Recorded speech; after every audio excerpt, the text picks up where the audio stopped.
Salut aux terres des immenses, pays de l'hospitalité, tes légions remplies de vaillance, de relever ta dignité.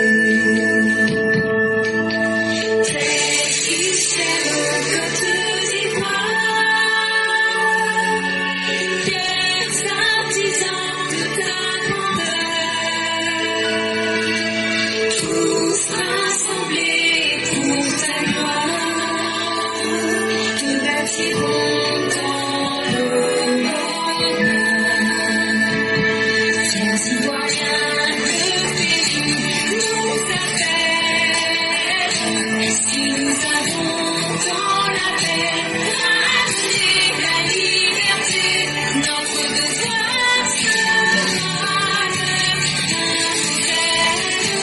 que l'espérance fournit à l'humanité, au fond unis dans la voie nouvelle, la patrie de la reine fraternité, la patrie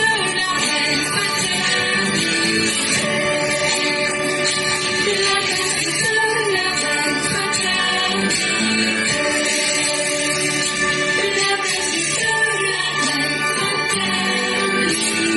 de la reine fraternité. Bonjour mesdames et messieurs, bonjour chers auditeurs, bonjour chères auditrices. Bonjour à toutes ces belles âmes qui nous suivent en ce 6 février 2026. Merci de nous faire confiance et merci d'être sur la plateforme Éclaireur Pro Vérité. Aujourd'hui, nous aurons 6 sujets qui seront rapidement traités. Et après donc cela, nous permettrons à ceux qui voudraient bien prendre la parole de s'exprimer. Le 6e sujet, on va expliquer brièvement les propos du ministre Amadou Coulibaly, le porte-parole du gouvernement, à la fin du Conseil des ministres qui s'est tenu le 4 février 2026. Le 5e sujet, on va vous parler de Awa Domelo, qui le mardi 3 février 2026 avait accordé une interview à la chaîne ivoirienne qu'on appelle 7 Info. Le 4e sujet, on va vous parler de Assalé Timoko, qui dit sur sa page que lui ne sera plus le maire de Tia-Salé. Et il nous donne les raisons et il nous explique aussi ce qu'il va faire après cela. Le 3e sujet, on va vous parler du PDCI. Et j'ai utilisé un terme qui fait un peu rire. Est-ce qu'on est en train d'assister à un grand remplacement au sein du PDCI? Et on va bien comprendre de quoi il est question. En ce qui concerne le 2e sujet, on voulait nous inventer le concept de 4e mandat. Et ça, c'était en Afrique de l'Ouest. Mais en Afrique centrale, le président de la République du Congo, je parle de Congo-Brazzaville, vient de nous dire que lui va faire son 5e mandat. Donc si le 4e mandat, qui n'est qu'une vue de l'esprit, choquait certains, maintenant, ils auront l'occasion de parler de 5e mandat. 5e mandat doit être plus choquant que 4e mandat. Donc on attend ceux qui étaient offusqués, ceux qui étaient choqués, on les attend et on veut voir de quoi ils sont capables quand maintenant on assiste à 5e mandat. Parce que les gens ont beaucoup parlé. Maintenant on va voir si ça va choquer les uns et les autres. En ce qui concerne le premier sujet, il a pour titre le guichet unique automobile de Côte d'Ivoire, 30 ans d'inefficacité. Vous allez me demander le guichet unique automobile là, c'est quoi?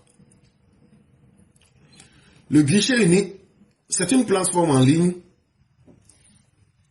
qui permet de traiter tout ce qui concerne vos véhicules et qui a aussi une structure qui tient compte de la sécurité sur nos routes. C'est sur le GUA, le guichet unique automobile, que vous pouvez faire vos demandes d'immatriculation pour vos véhicules, ou bien que vous pouvez réimmatriculer votre véhicule, ou bien que vous pouvez faire une mutation, ou bien que vous pouvez faire une demande et une fabrication et une délivrance des laissez-passer, mais aussi les dédouanements. Vous voyez qu'il y a beaucoup de choses qu'on peut faire là-bas. Mais est-ce que le travail est fait? Ça fait 30 ans. Est-ce que les Ivoiriens sont satisfaits du service que leur offre le guichet unique automobile de la Côte d'Ivoire? En tout cas, lorsque l'on fait le constat, ça a été 30 ans d'inefficacité. Et pourquoi? En 1998, l'État ivoirien confie la CI Logistique, l'État ivoirien confie à CI Logistique la gestion du guichet unique automobile pour 30 ans, afin de centraliser à Vridi les démarches d'importation et d'immatriculation. Accueilli avec enthousiasme par les professionnels, lassé des tracasseries administratives, la réforme s'est rapidement muée en désillusion. En 1998, le gouvernement ivoirien confie tout ce travail que je viens de vous citer. J'ai parlé d'immatriculation, de réimmatriculation, de mutation, de fabrication locale et de délivrance de laissez-passer, de dédouanement et beaucoup d'autres choses. L'État ivoirien confie tout ça à CI Logistique. Mais ce que les gens savent beaucoup, on va vous parler du guichet unique automobile.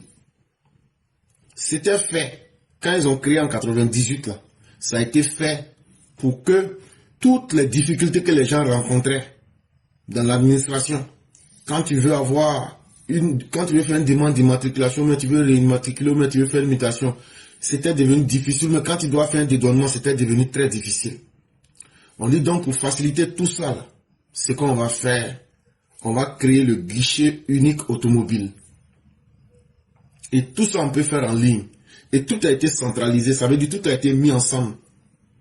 Mais en la réalité, les problèmes qu'on voulait éviter hier, en pensant que le guichet unique automobile allait aider, lui encore, il est venu pour créer encore plus de problèmes. Ce guichet unique automobile est une plateforme en ligne qui centralise l'ensemble des services liés aux véhicules et à la sécurité routière en Côte d'Ivoire, à savoir demande d'immatriculation, réimmatriculation, mutation, fabrication locale et délivrance des laissez-passer, dédouanement et etc. À son lancement, les usagers saluent cette modernisation censée simplifier leur démarche, mais l'enthousiasme retombe vite. Et comme en Côte d'Ivoire, malheureusement, la corruption et le mauvais comportement des gens ont fini par avoir raison de cette belle initiative. Ça n'a pas marché, c'est tombé à l'eau. Dès 2012, les signaux d'alarme s'allument. Un séminaire réunissant douanes, transporteurs et importateurs qui se tient à l'hôtel Tiama pour tenter de soigner les maux du GUA. Quand vous entendez GUA, c'est le guichet unique automobile. On y propose des mesures de bon sens, comme par exemple, clarifier les paiements, créer un numéro vert, installer un recours pour les usagers. Dans les faits, peu de choses changeront. Et donc, tellement le guichet unique automobile, depuis sa création en 1998, n'apportait rien aux Ivoiriens, et que tout le monde a constaté, tous ceux qui sont dans le domaine ont constaté cela. En 2012, ils vont organiser une grande réunion à l'hôtel Tiama à Abidjan là-bas, pour dire que vrai là, nous on reconnaît, il y a beaucoup de problèmes. Tu es douanier, tu es transporteur, tu es importateur de véhicules, tout le monde s'assoit, zier dans zier, on va se parler. Quand ils ont fini de parler, là, ils disent quoi? Ils disent, bon, comme c'est comme ça, là, on n'a qu'à rendre clair le paiement, là, on n'a qu'à enlever tout ce qui est yuruku dedans, là, on n'a qu'à mettre les choses claires pour faciliter. Tout le monde dit, Ils disent en plus, on n'a qu'à créer un numéro vert que tout le monde peut appeler et puis signaler les problèmes. Ils disent, Ils disent encore, pour les usagers, on n'a qu'à créer un recours. Quand quelqu'un a un problème, où il peut s'adresser, on dit encore, Tout le monde est ressorti, tout le monde était content, Mais il n'y a rien qui a changé, c'est resté même chose. En novembre 2015, des centaines d'importateurs manifestent à Vridi contre un système jugé à bout de souffle. Délai multiplié de 15 jours à plusieurs mois. Frais opaques de 135 000 à 300 000 francs CFA. Vol d'accessoires, dossiers égarés et dessous de table devenus monnaie courante. La Fédération des syndicats d'importateurs de véhicules d'occasion, la FCIVO-SI, peine à contenir une colère qui accuse le GUA d'affairisme. Je vous dis qu'en 2012, ils ont fait encore une réunion. Ils ont dit des belles paroles, mais les choses n'ont pas marché. Et donc en 2015, les importateurs de véhicules se sentent trahis. Ils disent, quand on va dans les bureaux du guichet unique automobile, c'est rien que la corruption, c'est rien que l'affairisme. Ce qui domine là-bas, c'est les dessous de table. Pour quelque chose que tu dois régler par rapport à la réunion de 2012, quelque chose qui doit te coûter 135 000, ça va te coûter 300 000. Tu es importateur de véhicules, tu déposes ton véhicule, tu es en train de faire les courses, les pièces de tes véhicules disparaissent.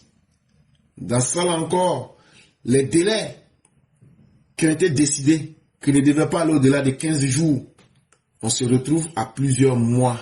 Les gens n'ont pas leur véhicule.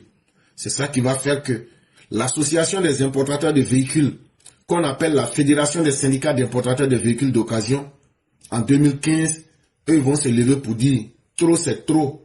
Ils vont aller manifester à Vridi pour dire que le système du guichet unique automobile, c'est un système corrompu, c'est un système d'affairisme et c'est un système qui crée plus de malheur qu'il n'arrange même les Ivoiriens.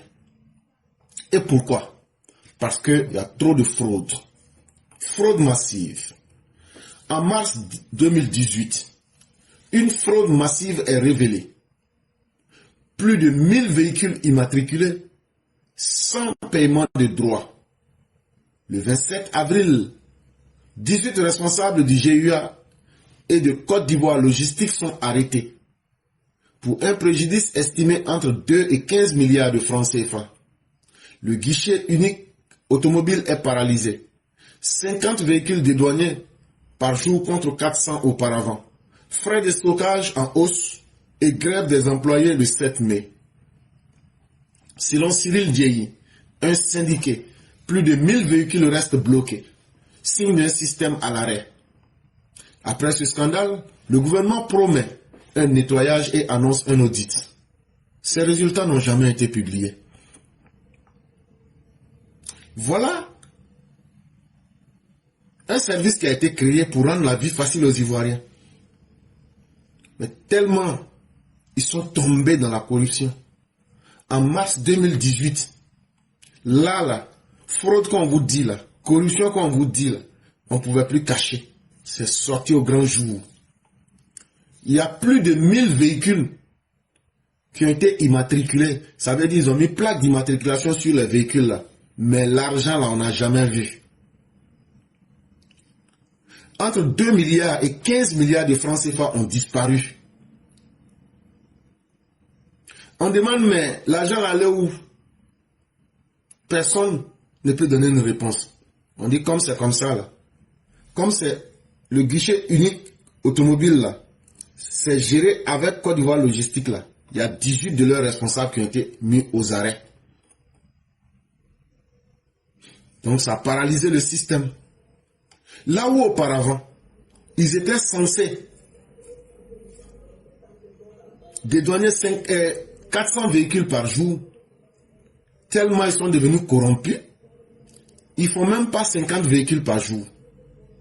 Ils s'asseyent, les véhicules viennent et les gens les stockent et on dit aux gens de payer les frais de stockage. Et ça, c'était devenu notre mangement. Ça veut dire qu'on ne fait pas notre travail. On était censé dédouaner 400 véhicules par jour. On refuse de faire le travail. Les véhicules sont stockés. On dit aux gens, chaque jour qui passe là, vous allez payer les frais de stockage. et tu vas trouver des milliers de véhicules qui sont bloqués. Comme si le système était carrément à l'arrêt. Le gouvernement lui-même voit et le gouvernement décide qu'il est temps qu'on nettoie ce secteur du guichet unique automobile qui est dirigé et qui est géré par Côte d'Ivoire Logistique. Ça, c'est en 2018. Le gouvernement promet non seulement de faire le nettoyage, mais de faire un audit. Mais vrai là, jusqu'à aujourd'hui, il n'y a pas un Ivoirien qui a vu le résultat. Ça là, c'est la faute de qui? Le système SIDAM Auto est lancé. Les recettes du guichet unique automobile passant de 102 milliards de francs CFA en 2017 à 176 milliards en 2021. Pourtant, sur le terrain, les usagers dénoncent toujours la lenteur et le blocage. Les dossiers prennent désormais 1 à 2 semaines et le travail reste paralysé. Et le père Martial, quand j'étais à Abidjan tout dernièrement, m'avait signalé le problème.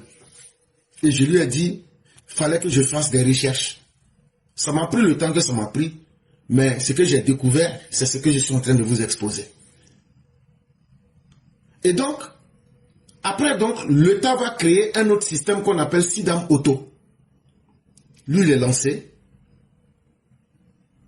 Et qu'est-ce qu'on constate? Les choses s'améliorent. Mieux qu'auparavant, les recettes même qui sont produites s'améliorent. On passe de 102 milliards de francs CFA en 2017 à 176 milliards en 2021. Mais pourtant, il faut encore le rappeler. Sur le terrain, les gens se plaignent. Le système, il est lent. Et le système crée en lui-même des blocages inutiles. Les dossiers peuvent prendre souvent 2 semaines ou même voire plus. Et le travail est toujours paralysé. Derrière ces chiffres et recettes qui ne cessent de grimper, il y a des parcours semés d'embûches, vécus par ceux-là même qui font vivre cette manne financière. Madame Kone Aïcha, qui importe des véhicules d'occasion, se souvient encore de son aventure de janvier 2025. Elle avait fait venir une Toyota Corolla 2015 du Japon. Le véhicule est arrivé au port de Vridi le 8 janvier 2025. On m'avait assuré que tout se terminerait en 2 semaines, au grand maximum, raconte-t-elle. En réalité, il a fallu 33 jours. Et qu'est-ce qui crée cette lenteur? Qu'est-ce qui fait que les gens ne veulent pas faire leur travail? Est-ce que nous nous sommes posé ces questions? Et qui sont ceux qui ne veulent pas faire leur travail? Tout le monde crie en Côte d'Ivoire, il n'y a pas de travail. On ne gagne pas de travail. Ceux qui gagnent travail ne veulent pas faire leur travail. Mais quel est le problème donc? Vous ne voulez pas quelque chose, mais en même temps, vous voulez tirer les bénéfices de cette chose-là en créant du malheur sur le peuple. Tu ne peux pas aller aujourd'hui dans une administration ivoirienne et dans 100% des cas être satisfait comme tu le souhaites. Et le peuple lui-même ne gamberge pas, ne réfléchit pas, ne trouve pas en lui-même le courage de dénoncer, ne trouve pas en lui-même le courage de se lever pour signaler ceux qui leur ont créé des problèmes. Tous les jours, on vous donne toutes les stratégies. Quand vous partez dans ces administrations que vous avez des problèmes, venez, prenez même ne serait-ce qu'en mettant votre téléphone sur l'enregistreuse vocale, arrangez-vous à récupérer des informations pour qu'on puisse confronter ces personnes à la dureté de la loi. Mais le peuple lui-même ne veut rien faire. Tant que tu ne fais pas un petit geste, ton véhicule restera bloqué. Et qu'est-ce qu'on appelle le petit geste? C'est de mettre la main dans la poche pour faire passer de l'argent sous la table. C'est de l'argent de la corruption. Après un premier versement de 185 000 francs CFA à Côte d'Ivoire Logistique, son dossier, nous parlons bien sûr de Madame Kone Aïcha, son dossier a été jugé incomplet. Puis, il a tout simplement disparu avant d'être reconstitué. Les allers-retours au guichet unique automobile n'avançaient à rien, jusqu'à ce qu'un agent lui souffle l'idée d'un petit geste de 25 000 francs CFA. Elle a finalement pu récupérer sa voiture le 10 février. Au final, la note s'élève à 290 000 francs CFA. à savoir frais cumulés, stockage prolongé, déplacement, photocopie et dessous de table compris.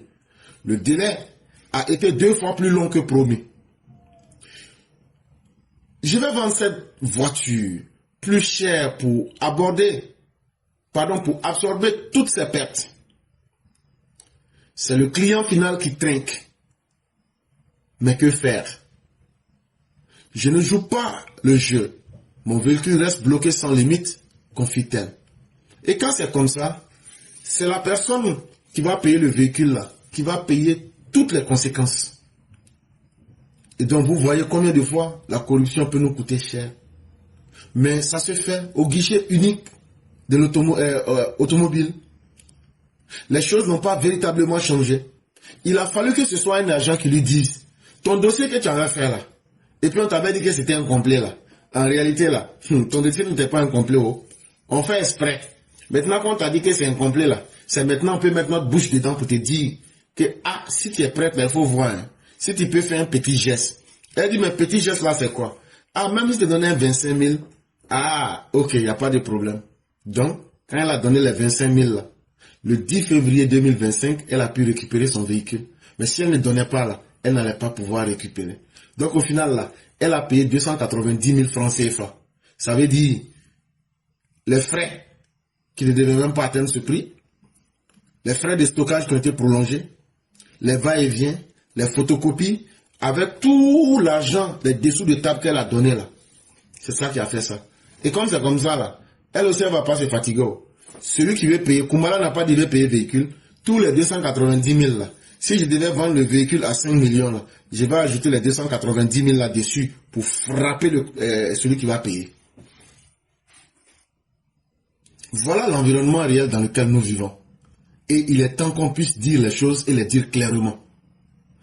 Passer par un concessionnaire n'offre pas non plus la rapidité, mais peut éviter certains tracas. C'est le cas de M. Kanga, qui a acheté son véhicule chez un concessionnaire local. Grâce à son accompagnement, il a obtenu son immatriculation au bout de 5 mois, sans frais cachés. J'ai eu de la chance, admet-il. Selon lui, les délais peuvent facilement s'étirer jusqu'à 1 an, selon le concessionnaire et ses relations avec l'administration. Donc maintenant, si tu n'as pas envie de rentrer dans tout ça, que toi tu veux payer un véhicule, et puis tu veux que ton véhicule là, on n'a qu'à mettre la plaque d'immatriculation, puis tout va bien se passer là. Donc pour ne pas rentrer dans tout ce qu'on vient de vous expliquer, les gens font comment? Les concessionnaires là, c'est les sociétés déjà reconnues sur la place qui vendent les véhicules. Donc je me rends dans une société directement pour payer un véhicule. Comme j'ai payé le véhicule avec vous là, les concessionnaires, comme eux ils ont des bras longs dans l'administration, eux peuvent t'aider à avoir ton immatriculation rapidement. Et ça parce que eux ils connaissent des gens, ils savent comment dealer, ils savent comment s'entretenir avec ces gens dans le système. Ça va un peu plus vite. Et ça t'évite beaucoup de problèmes. C'est par exemple l'exemple que nous donne M. Kanga. Lui voulait payer une voiture.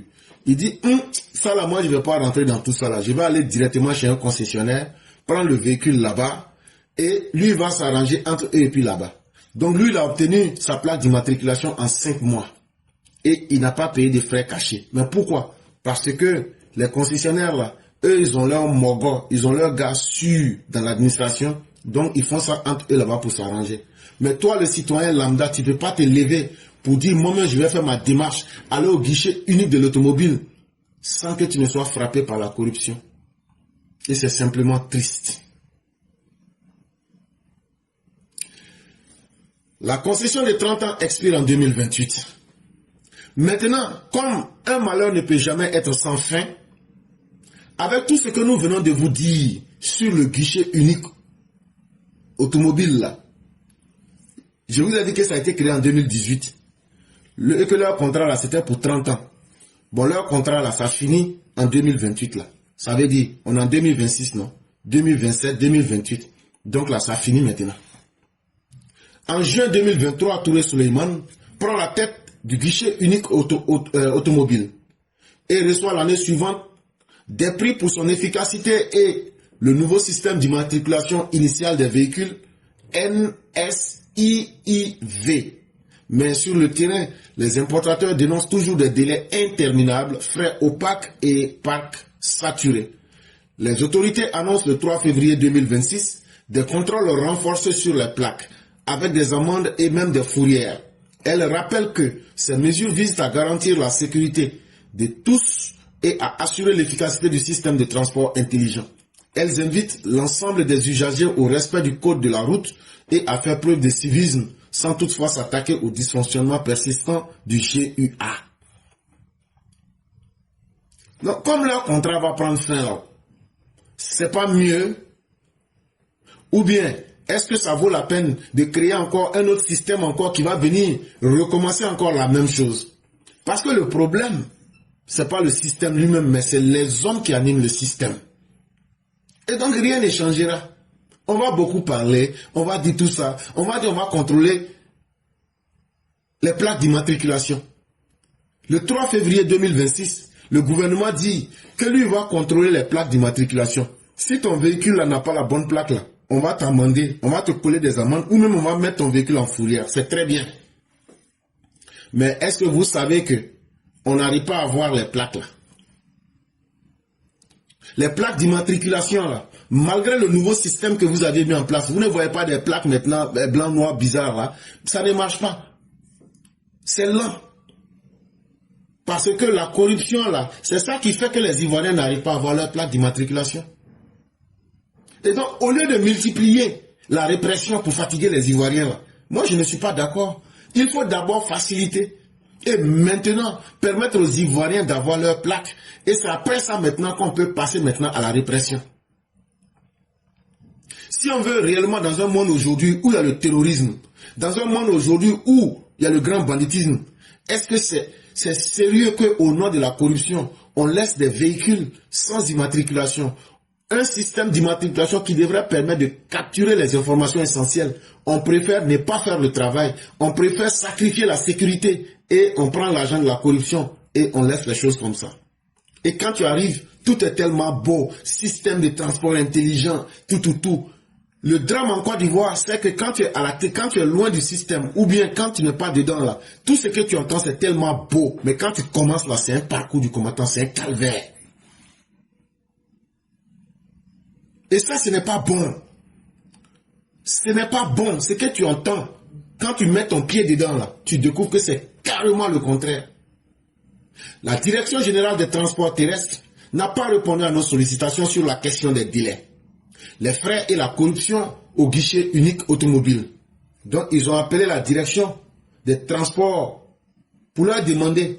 Tout le monde, tous les Ivoiriens disent qu'au guichet unique automobile, là, il y a la corruption là-bas. Les gens chargent et prennent de l'argent pour des frais qu'ils ne peuvent pas expliquer aux gens. Et puis pourquoi les plaques d'immatriculation ne sortent pas? Pourquoi les gens bloquent? Et est-ce qu'ils ont pris le téléphone même pour répondre? Ils disent, vous parlez, nous on sait ce qu'on va faire. Nous on sait ce qu'on va faire. Côte d'Ivoire Logistique a précisé, pour immatriculer votre véhicule en Côte d'Ivoire, il faut vous adresser à la Direction des transports terrestres. Il vous faudra fournir la carte grise, faire vérifier la conformité du véhicule, passer le contrôle technique et souscrire à une assurance. Ensuite, une plaque unique vous sera attribuée, monnayant des frais qui peuvent varier. L'immatriculation est à renouveler tous les 1 à 5 ans, en présentant des documents à jour. Attention, si vous roulez sans immatriculation valide, vous risquez une amende, l'immobilisation de votre véhicule, voire sa confiscation. Donc, ils disent que non, que c'est la Direction générale des transports là, que c'est eux qui font les immatriculations. On dit il n'y a pas de problème. Donc, pour mettre immatriculation sur ma voiture là, c'est à la Direction des transports terrestres que je dois aller. Ils disent, J'ai dit, mais quand je m'en vais là, je fais comment? Ils disent, tu te vas avec la carte grise, carte d'identité de voiture, la carte grise là, tu t'en vas avec ça. Je dis après, il dit encore là, on va vérifier la conformité du véhicule. Est-ce que ce que le véhicule dit là, est-ce que c'est ce qu'il est réellement? Parce qu'on connaît des doulas qui transforment. Après maintenant, on dit d'aller passer le contrôle technique. Là-bas aussi, là, je dois donner Jack Poum. Mais il n'y a pas de problème. J'ai dit, j'ai compris. Et avant de faire ça, là, ils disent de passer chez Papa Martial. Je n'ai qu'à aller faire assurance. J'ai dit, j'ai fait tout ça. Ils disent, bon, faut venir. Quand je suis venu là, ils disent maintenant, là, on va me donner maintenant une plaque. Et que les frais peuvent varier. Si je veux plaque d'immatriculation pour 1 an, ou même si je veux plaque d'immatriculation pour 5 ans, je n'ai qu'à dire ce que je veux. Pourquoi ne pas uniformiser les plaques pour 5 ans une bonne fois? Parce que déjà même là, chaque 1 an, si je dois renouveler là, c'est déjà, ça fait déjà, ça encombre le système. Pourquoi ne pas donner une période de 5 ans pour ne pas toujours se retrouver en train de faire la même chose? Mais, comme dans le système, la corruption est déjà bien basée et la corruption a bien pris, ils ne sont pas pressés. Tu n'as pas immatriculé ton véhicule, c'est toi qui as besoin d'eux. Parce que sur les routes là, les policiers ne vont pas te louper. Ils vont te coller des amendes. Ils vont bloquer ton véhicule. Si tu ne fais pas attention même là, ton véhicule va aller en fourrière. Et donc la pression est du côté de la population parce que le guichet unique automobile ne fait pas son travail.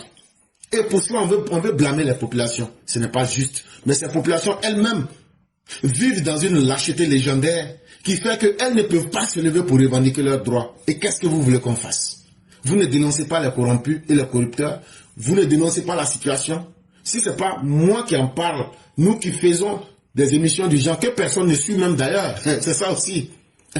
Tout ce qu'on a dit là, ça intéresse qui même? Sauf ceux qui seront dans le problème. C'est 1 jour, 2 jours, mais peut-être des mois après, tu vois quelqu'un. Ah, et comment on fait ça là? Parce qu'aujourd'hui, ça ne t'intéressait pas. Le jour que toi, ça va t'intéresser là. Moi, ce jour-là, ça ne m'intéresse pas. Je vais te dire, moi, je ne connais pas. Je connais, hein, mais ce n'est pas mon problème. Parce que l'Ivoirien, là, les vrais problèmes là, c'est affaire de Gbagbo, affaire de Ouattara. Alors que des gens sont en train de détruire nos vies. Mais non, c'est Gbagbo là. Si Gbagbo vient au pouvoir, ma vie va s'arranger. Quand Ouattara va prendre le pouvoir, c'est là que ça va s'arranger. Ne cherchez pas à lutter.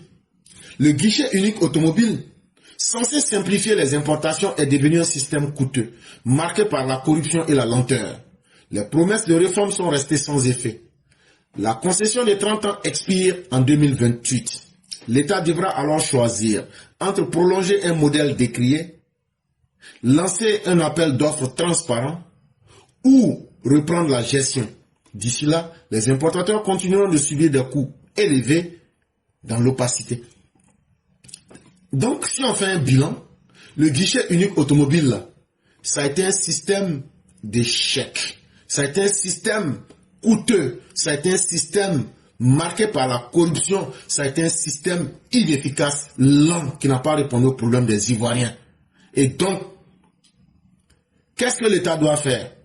Puisque le contrat du guichet unique à travers Côte d'Ivoire Logistique va expirer, son contrat finit en 2028 là. Est-ce que c'est pas mieux on va privatiser ce secteur-là? Même si des Blancs viennent prendre pour bien développer et puis mettre la rigueur pour donner les plaques aux gens, c'est pas mieux? Là, le jour que les gens de Tiani vont venir pour faire rugir, pour faire leur coup d'état, pour demander aux Nigériens de Côte d'Ivoire d'attaquer les Ivoiriens pour les tuer là. Là, ce jour-là, les véhicules qu'ils vont prendre là, à travers les plaques, comme on a déjà des caméras, on pourra enregistrer facilement. Sinon, vos vies et nos vies sont en danger. Hein. Quand les gens de Tiani vont commencer à vous babouger au pays là, les véhicules qu'ils vont utiliser là, il n'y aura pas de plaque. Grâce au guichet unique automobile là, il n'y a pas de plaque. Donc ils vont pouvoir circuler, on ne pourra pas les identifier. Et donc à bon entendeur, salut. Qu'est-ce qu'on fait? Comme nous-mêmes les Ivoiriens, on est corrompus jusqu'à l'os. Et comme on ne vaut rien, c'est pas mieux, on va faire appel d'offres. On va donner ça dans la transparence la plus évidente. Et pour que la gestion soit beaucoup plus claire, est-ce que c'est pas mieux de laisser un appel d'offres décidé d'une agence beaucoup plus crédible avec surtout une obligation de résultat? Je crois que ça serait la solution. Le sujet numéro 2, il y a un pays qu'on appelle Congo-Brazzaville. Le Congo-Brazzaville, là, et avant il y avait une guerre là-bas dans les années 90, là, les ninjas, c'est le pays de Pascal Lissouba, tout là. Mais aujourd'hui, là, c'est Denis Sassou Nguesso qui est le président là-bas. Il est président aussi il y a longtemps. Maintenant, là, le 5 février, là, il y a une localité qu'on appelle Igné. C'est à 60 km de Brazzaville. Ils étaient partis là-bas pour faire la célébration de la foire agricole. Ça veut dire salon de l'agriculture, là. Eux, ils appellent ça la foire agricole. Pendant qu'ils étaient en train de célébrer la foire agricole à Igné, Denis Sassou Nguesso a dit: ah, vous savez, chers Congolais, il y aura élection le 15 mars 2026 là. Ah, moi j'ai envie de me présenter et je vais me présenter aussi. On dit: et qui est papa? Il dit: oui, j'ai 82 ans, j'ai déjà fait 4 mandats. Mais ne vous inquiétez pas, tout va bien se passer. Grâce à la volonté du peuple et du palais, je vais encore faire un 5e mandat. Alors, si vous ne savez pas, mon parti qui est le Parti congolais du travail, vous ne voyez pas, c'est non travail pour vous. Vous ne voyez pas comment le pays est devenu. Donc là, depuis qu'on est là, maintenant grâce à mes 4 mandats que j'ai déjà fait là, le PCT, qui est le Parti congolais du travail, on a travaillé vos vies, on a labouré vos destins, et voilà où nous en sommes. Et donc là, il y a beaucoup qui reste encore à faire. Et donc là, acceptez que je sois là encore pour encore labourer vos vies à travers le Parti congolais du travail. Et donc, tous ceux qui sont des panafricanistes, comme le Congo, Brazzaville n'est pas loin du Cameroun, et n'est pas loin de beaucoup de pays de ceux qui ont beaucoup parlé, j'espère que voilà un exemple pratique. Si le soi-disant 4e mandat pouvait choquer, voilà maintenant le 5e mandat qui vient nous enterrer, nous tous. Mais tu n'entendras personne parler de cela. Personne. Pas parce qu'ils ont peur, pas parce qu'ils ne peuvent pas, hein. Ou même pas parce qu'ils ont perdu leur savoir, mais parce que il n'y a aucun intérêt dans ce pays-là. Mais quand c'est la Côte d'Ivoire, ça donne visibilité et ça leur permet d'exister. Mais toujours est-il que le chien aboie, la caravane passe. Le 3e sujet, le grand remplacement serait-il en cours au sein du PDCI? C'est moi-même j'ai donné le titre là. Parce que hier, dans le journal qu'on appelle Le Matin, dans sa parution du 5 février 2025, le journal là écrivait que, actuellement là, que c'est mal gâté même au PDCI, qu'il y a une crise interne au PDCI et que c'est Glizia. Ils sont dans Ourougourou. On dit mais à quel Ourougourou? Ils disent ah ça là où la crise là est arrivée là. Il y a des doyens du PDCI qui ont fait réunion. Ils disent que ça là, eux ils ont envie de mettre Chakadjan en congé anticipé. Qu'affaire de Chakadjan là, ça n'a pas été une bonne affaire. Que ça là aujourd'hui où on est là, c'est mieux on va laisser Chakadjan. En même temps aussi là, les 3 députés du PDCI, eux aussi, ils sont en train de pousser pour faire disparaître le phénomène Chakadjan. Et les doyens qui ont déjà exigé la mise en congé de Chakadjan, ils ont même exigé que Chakadjan soit renvoyé du PDCI. Donc, on attend de voir ce que les jours qui viennent vont nous donner en termes de résultats. On n'avait pas encore fini avec le PDCI. C'est le même 5 février 2026, quand vous partez sur la page d'Assalé Tchemoko, il dit ceci. Pour les prochaines municipales, anticipées ou tenues à la date prévue, car des rumeurs courent, je ne serai pas candidat à un 3e mandat à la tête de la mairie de Tia-Salé.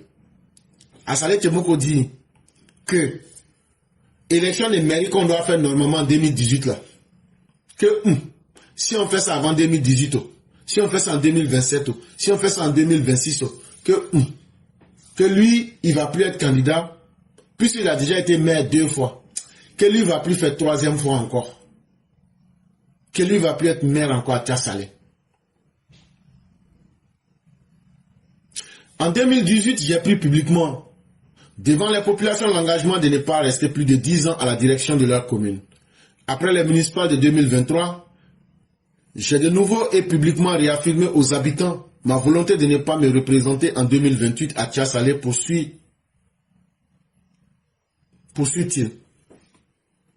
Donc, il dit que lui ne va pas se présenter. Que lui avait dit ça en 2018. Que lui avait dit ça en 2023. On a compris. Oh. Tu as tellement travaillé. Que Tchassalé là. Non, tu as trop travaillé. On ne peut même pas expliquer. Si on veut expliquer là, on va tomber ici en coma. Donc, merci beaucoup. Est-ce que quelqu'un te croit? Ça, c'est pas notre problème. Est-ce que c'est pas la honte qui est en train de te pousser à partir? Là, comme ça, tu vas donner une fausse image que toi, tu n'es pas collé au pouvoir. Mais ce n'est pas pour cela qu'on t'avait voté. On t'avait voté pour que tu laisses des résultats à Tchassalé. Et quels sont aujourd'hui ces résultats-là? C'est de cela qu'il faut parler. Sinon, si tu étais bon là, les populations même qui vont te dire de rester. Toi-même là, c'est parce que tu doutes de toi-même et tu doutes du travail que tu as fait. Et tu sais que maintenant tu es à bout de souffle. Et tu ne peux plus aller plus loin que ce que tu as déjà fait. Mais qu'est-ce qu'il raconte aux gens? Que non, qu'à Tchassalé là, lui, il a travaillé avec des conseillers municipaux et puis des adjoints au maire. Que ces personnes-là ont été suffisamment compétentes pour me succéder et sans doute faire mieux que moi. Si je devais me présenter au municipal prochain, ce ne serait pas à Tchassalé, mais dans une autre commune, rassure, à Salé Tchemoko. Que maintenant là, Tchassalé même est devenu petit dans son problème maintenant. Que lui maintenant, il va chercher maintenant une autre commune. Ça veut dire un autre coin là, où il va chercher maintenant, voilà, il y a bon, voilà, où il y a bon mangement là. Aïe, comment? Là maintenant, là, lui il va s'asseoir sur ça. Que non, Tchassalé est trop petit, Tchassalé est devenu trop petit dans son affaire maintenant. Donc là, le même qui dit qu'il ne sera pas candidat à Tchassalé là, vient nous dire que s'il lui doit être candidat un jour là, que ça sera dans une autre commune. Et donc, que parce que lui il a trop travaillé à Tchassalé, et que lui il a formé beaucoup d'hommes, les conseillers municipaux, les agents au maire là, lui il est tellement l'homme le plus intelligent là, qu'il les a formés. Mais le vieux qui t'avait dit que les gens allaient te dire là, faut aller demander au vieux là. Faut aller demander au vieux là. Il va te donner des conseils. Donc, pour nous là, ce que tu dis là, c'est comme woba woba, ça ne nous intéresse pas. Nous on sait que tu es un homme fini, un homme qui n'a plus rien à proposer, et surtout, le résultat que tu as fait à Tchassalé là, c'est un résultat lamentable et médiocre. Et c'est ça que nous retiendrons. Et tu as beaucoup parlé, mais on ne t'a pas vu à l'œuvre. Sujet numéro 5, Awadon Melo. Le candidat Awadon Melo là, c'est lui qui est parti aux élections avec le président Ouattara et puis il a obtenu 1,97% des voix pendant les présidentielles de 2025 là. Et puis après, avant, quand il dit je vais être candidat là, Gbagbo dit tu vas être candidat, Safour Laye. Gbagbo l'a chassé du PPACI. C'est lui là, monsieur 1,97%. Le mardi 3 février 2026 là, il y a une chaîne de télévision qu'on appelle Sec Info. Il est parti là-bas et puis les journalistes lui posaient des questions. Il a exprimé sa déception quant au boycott du PPACI aux dernières échéances électorales. Pour lui, les partis et groupements politiques d'opposition auraient dû s'unir pour faire barrage à Alassane Ouattara. Selon ses dires, le fait que le PPACI et le PDCI aient décidé de ne pas proposer un plan B, cela a profité au RHDP qui s'est taillé la part du lion. On récolte ce qu'on sème. Il dit, dans la vie là, trop parler là, ça donne d'abord. Que dans la vie là, si tu sèmes igname là, c'est igname ça va sortir. Si tu sèmes manioc là, ça peut pas sortir patate. Il dit donc là, que eux là, l'opposition là, tellement ils ne valent rien là, ils sont restés dans leur égoïsme là. Si c'est pas nous, c'est pas quelqu'un là. Que c'est ce qui leur a fait perdre le pouvoir. Que donc, ce que tu sèmes là, c'est ça que tu vas récolter. Que c'est l'opposition même qui a permis au RHDP de gagner. On lui a posé la question, mais le PPACI même, c'est quelle façon de parti même. Et voici la réponse qu'il donne. Je n'ai pas de visibilité quant à la stratégie et à la tactique du PPACI. Tout le monde est désorienté, même à l'intérieur du parti. Puisque personne ne sait où on va, a précisé Awa Don Melo. Il dit, ah, le PPACI là, c'est un parti, tout le monde en brousse d'air, tout le monde est perdu dans le parti là-bas. Personne ne sait où il va, tout le monde est perdu sur la route. À l'intérieur du parti même là, c'est Ourourou qui est dedans là-bas, et personne ne sait où il va. Il dit, c'est ça qui est le PPACI. Et c'est là maintenant, il dit que vrai là. Pourquoi on dit qu'on reconnaisse Ouattara mais qu'on ne le reconnaisse pas là? Il dit, c'est ceux qui sont partis aux élections avec Ouattara là, qui peuvent dire qu'eux ne reconnaissent pas la victoire de Ouattara. Mais que lui reconnaît la victoire de Ouattara, que lui seulement là, lui ne peut pas dire que Ouattara n'a pas gagné Awa Don Melo, candidat face au président Alassane Ouattara, a reconnu la victoire du président de la République. On ne peut pas douter, le RHDP a gagné. Mais cette victoire est gagnée sans les électeurs de l'opposition. Quand on voit le taux de participation et qu'on voit l'absence de plusieurs électeurs dans les urnes, on constate qu'il y a eu beaucoup d'abstention. Le jeu démocratique est tel que ce ne sont pas ceux qui sont absents qui ont raison. C'est ceux qui sont présents qui ont raison. La conséquence immédiate, c'est que ceux qui ont participé ont préféré choisir le président Ouattara. Évidemment, il a eu la majorité écrasante, a-t-il déclaré.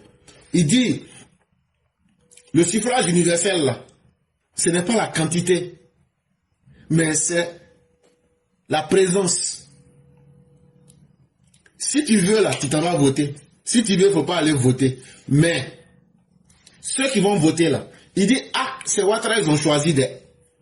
Il dit, si eux, les opposants étaient garçons, et qu'ils pouvaient battre Ouattara, là, non seulement ils devraient se mettre ensemble, ils devraient aller aussi pour battre Ouattara, là. Mais eux n'ont pas utilisé leur majorité. Ils sont restés là, divisés. Ils sont restés là, dans les plans A. Ils sont restés là, en train de se combattre entre eux. Ils sont restés là, pour aller en brousse, là.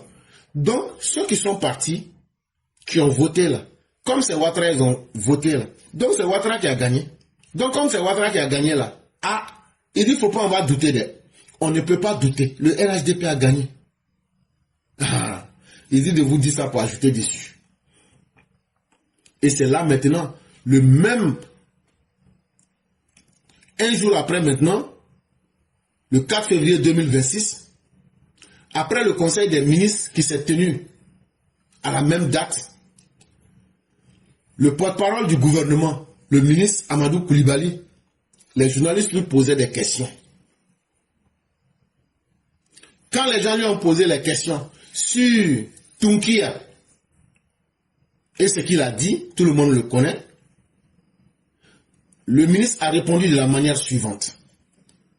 On n'acceptera pas que le chef de l'État, le président de la République, soit vilipendé de façon mensongère. Nous n'accepterons pas, a martelé le porte-parole du gouvernement. Il avait été interrogé sur la réaction des autorités ivoiriennes face à l'accusation portée par les autorités du Niger contre le président Alassane Ouattara. Le nom du chef de l'État a été mêlé à cela. Ce que nous, Ivoiriens, respectueux de notre président, nous refusons, a-t-il insisté.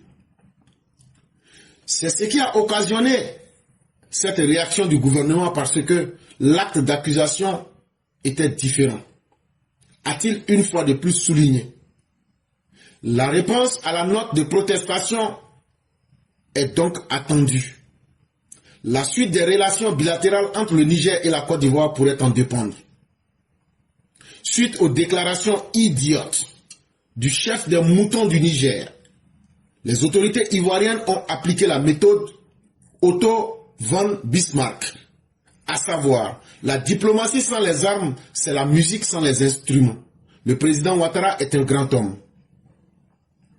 Et donc, ce que le ministre a dit, c'est très clair. Il dit, vous avez beaucoup attaqué la Côte d'Ivoire, vous avez beaucoup menti. Jusque-là, on a été patient. Et les preuves sont là. Si on voulait réagir, on aurait pu le faire depuis longtemps. Mais vous voulez dépasser maintenant une zone rouge pour vous attaquer à l'image du président Alassane Ouattara. Nous n'allons plus vous permettre cela. Nous n'allons pas accepter cela. Parce que il est temps que nous puissions vous montrer les lignes rouges que vous ne pouvez pas dépasser. Ça fait un. En plus de cela, comme vous n'êtes pas suffisamment garçon et que vous parlez dans vos bouches pour accuser là, nous, on va respecter la diplomatie.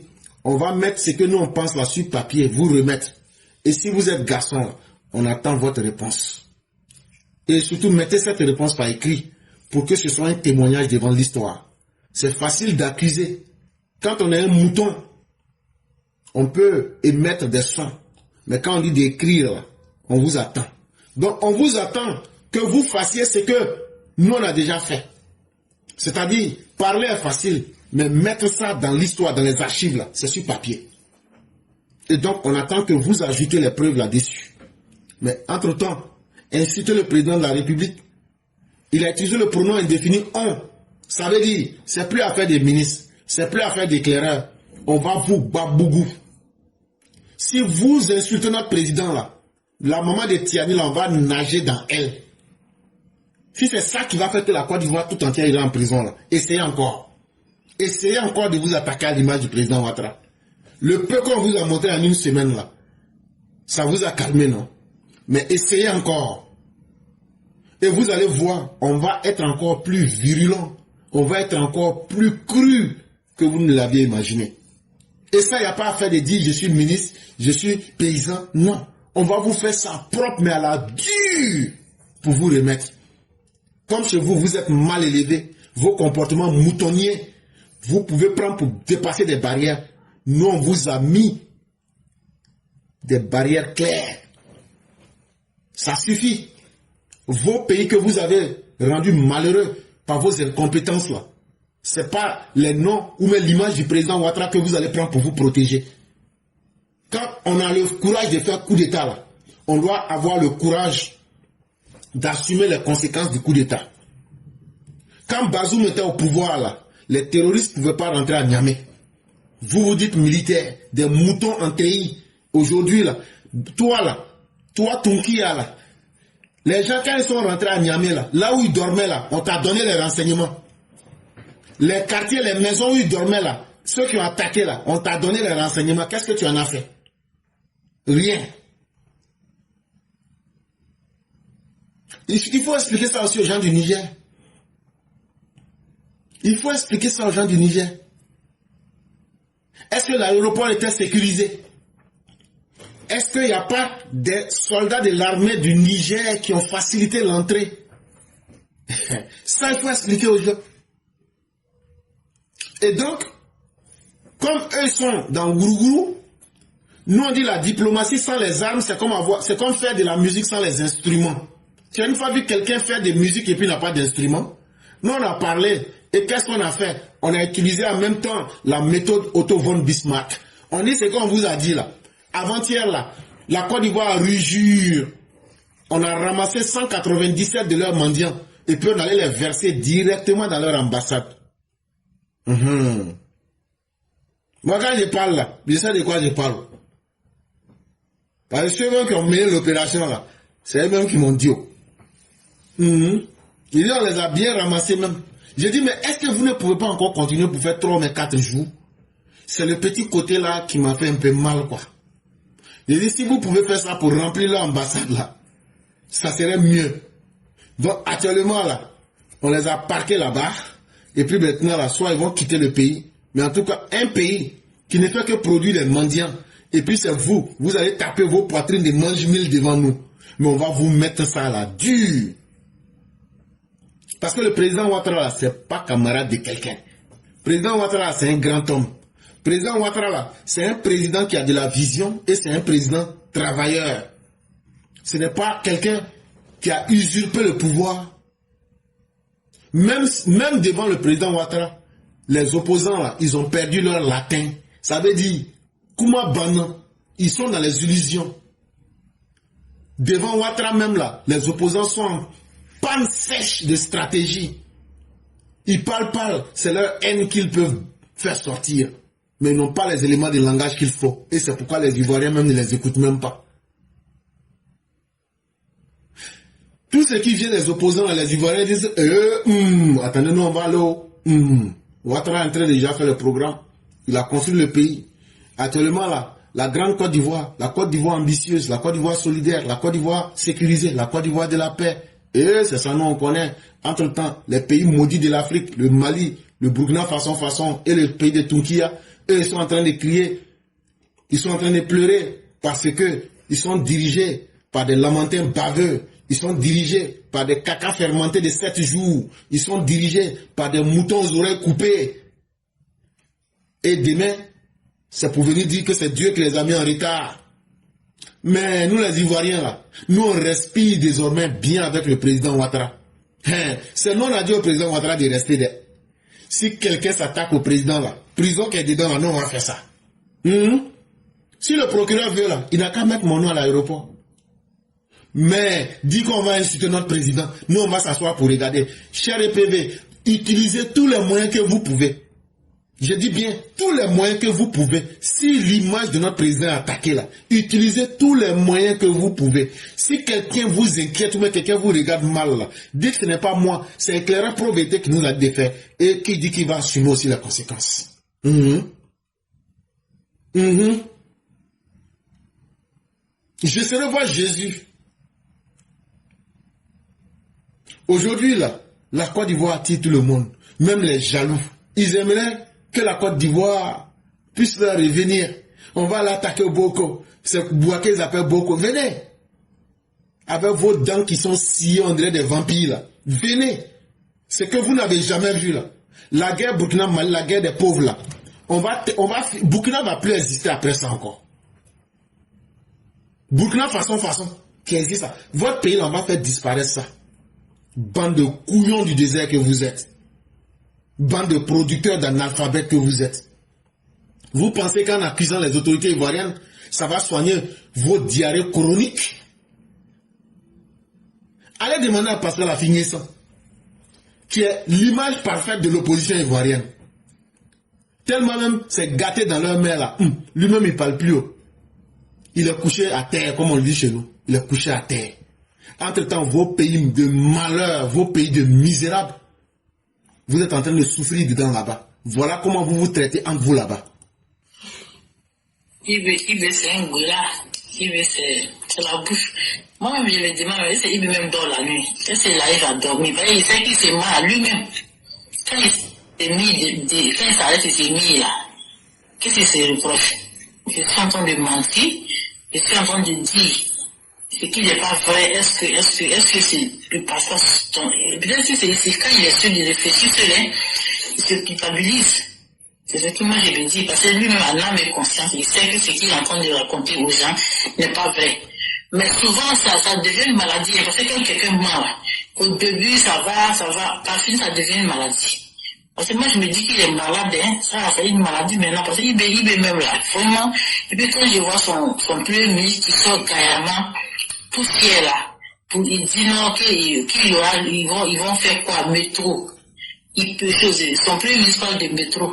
J'ai dit là, Côte d'Ivoire, Yako. Mais c'est bien. Si c'est pour toucher la Côte d'Ivoire et puis se développer, c'est bien. Mais tricher et puis mentir sur la Côte d'Ivoire, c'est ça le problème. Moi, en tout cas, je suis pessimiste. Moi, je me dis qu'Ibrahim Touré ne pourra rien faire. Ça là, les gens vont comprendre, mais ça, il sera trop tard. Ce sont les bouquets qui sont, aujourd'hui, ils sont en train de comprendre petit à petit. Mais ça n'a pas encore commencé. C'est que vous êtes dedans là. On va faire plan Marshall pour vous rapatrier. Il y a dans les commentaires que c'est la propagande aussi, non, pourquoi? Si c'est vrai, parce qu'il y a des secrets militaires qui lui donnent il dit devant tout le monde. Il dit ça en public. On dirait qu'il n'est même pas un militaire. Pourtant, les militaires sont pas comme ça. Il n'a même pas le comportement d'un militaire. Il s'arrête souvent les trucs même qu'il dit là. Après les téléphones qu'il entend dire là, que les terroristes disent non, que c'est à partir des téléphones qu'ils arrivent à localiser les militaires. Est-ce que ça arrive à ça? Ça les militaires, ils doivent pas dire ça à les militaires, pas publiquement. Non, lui là, c'est pas la peine. Il n'a même pas la carrure d'un chef d'État, quoi. Il n'est même pas du tout discret. La lâcheté et la bêtise ont atteint un stade dans ce pays-là.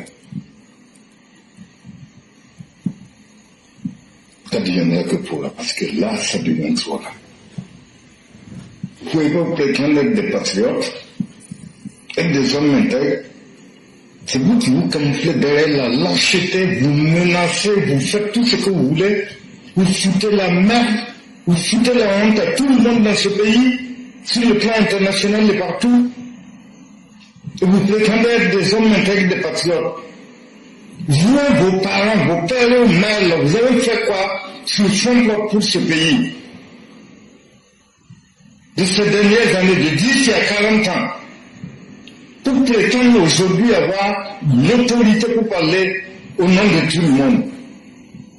C'est quoi vous avez déjà fait pour ce pays? Où on devient patriote en 3 ans là.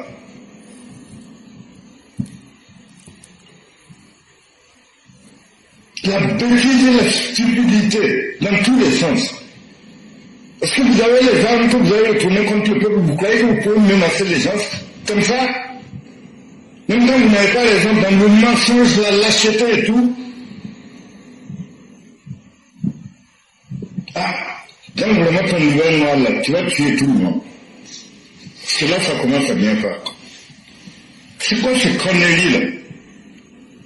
Pour le cas du Burkina, je dirais que l'espace civique n'existe plus du tout. Tout le monde est contraint au silence, tout le monde est poussé à l'autocensure et toute personne qui ose s'exprimer sur la situation nationale est envoyée au front. Et les autorités burkinabées ne sont pas actuellement dans une posture de dialogue. Il suffit de voir leurs interventions qui sont plutôt d'une posture de va-t-en-guerre avec les pays limitrophes, avec toutes les voix, comme je vous ai dit, qui osent dénoncer. Le dialogue est possible quand la société civile peut jouer son rôle. Ça veut dire, on critique, il y a une réponse et une ouverture de dialogue.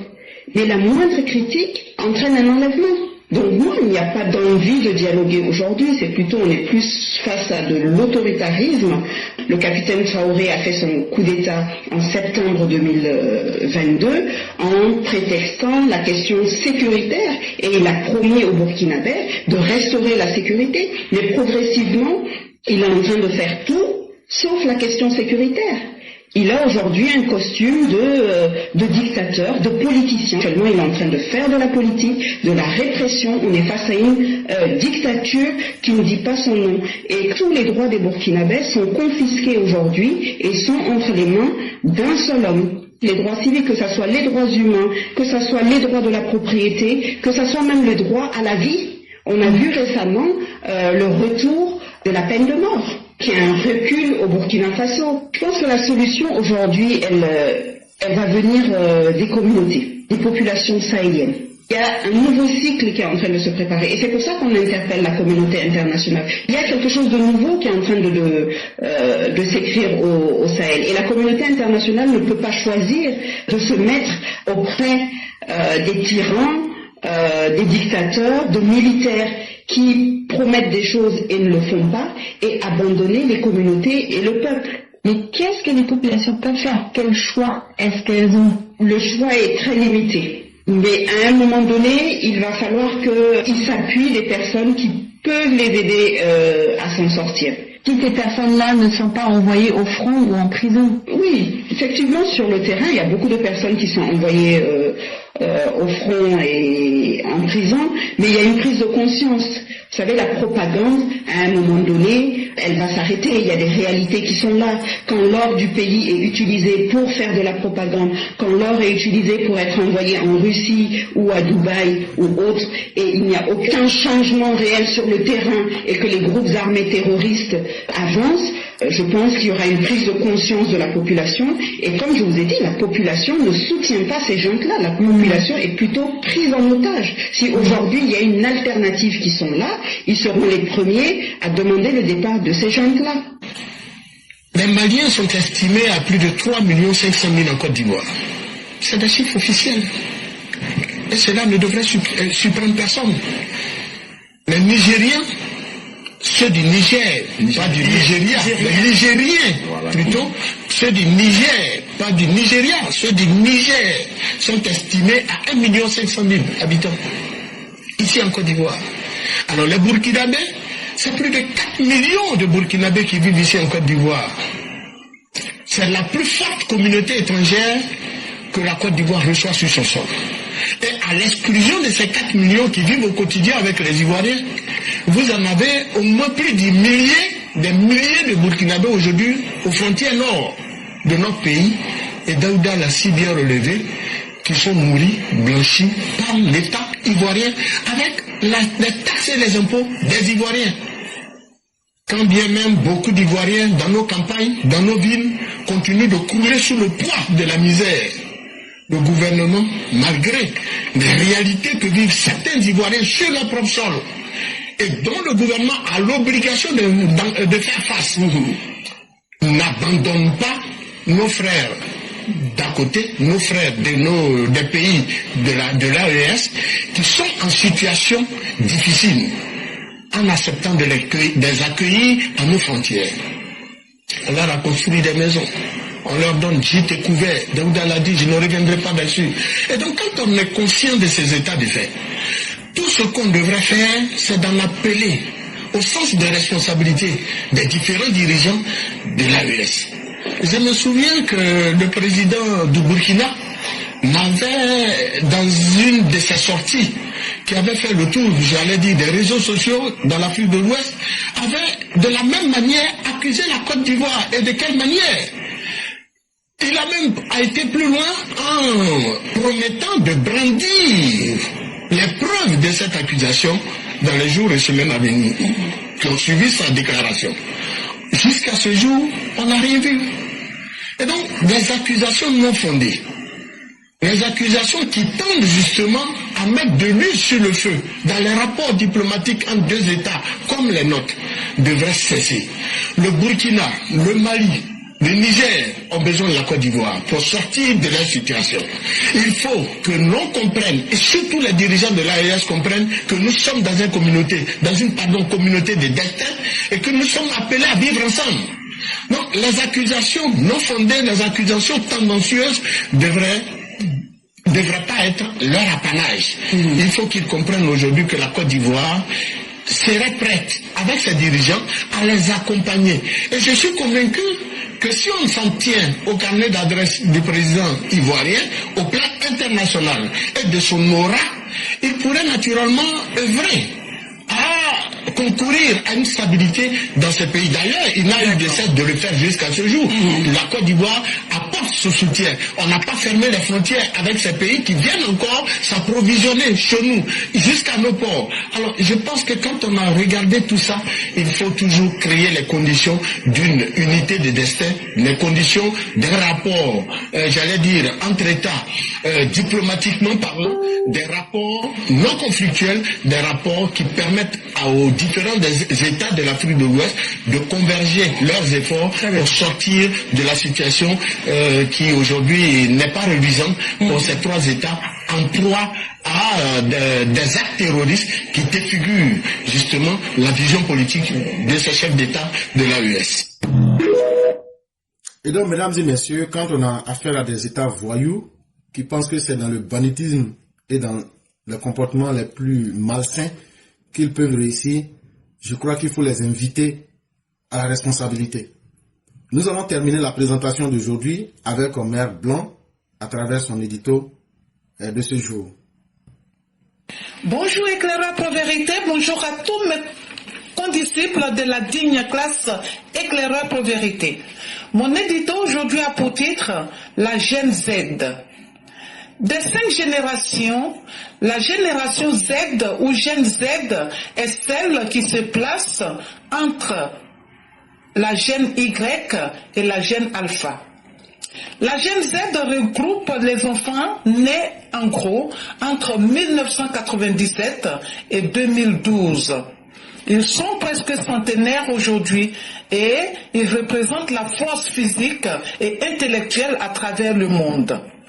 C'est pourquoi ces membres sont craints et respectés partout. On leur fait la part belle dans les structures sociopolitiques, mais aussi professionnelles. On leur prête aussi un rôle de catalyseur, c'est-à-dire une capacité à insuffler du renouveau et de l'efficacité partout. Et cette génération, du fait qu'elle soit hyper connectée, ses membres sont des citoyens du monde.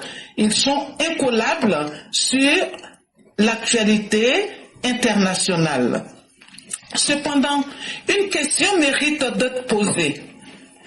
Tous ces presque trentenaires se valent-ils à travers le monde en termes de motivation, d'emploi et même d'organisation sociale? Prenons le cas de l'Europe par exemple. En Europe, la population de la Gen Z est déjà établie socialement. Ce sont des jeunes hommes et femmes qui sont mariés et parents. Du point de vue professionnel, ils sont pour la plupart créateurs de start-up, donc créateurs de main-d'œuvre. En revanche, en Afrique, la Gen Z, c'est tout autre chose. Pour nos presque centenaires, posséder un smartphone est un moyen de se faire des sous vite fait. Ces jeunes gens, en général, se font alpaguer par des politiques malhonnêtes, prêts à tout pour accéder au pouvoir, quitte à embraser leur propre population. Les Ouanignans au Burkina Faso, les Gors en Côte d'Ivoire en sont une triste preuve.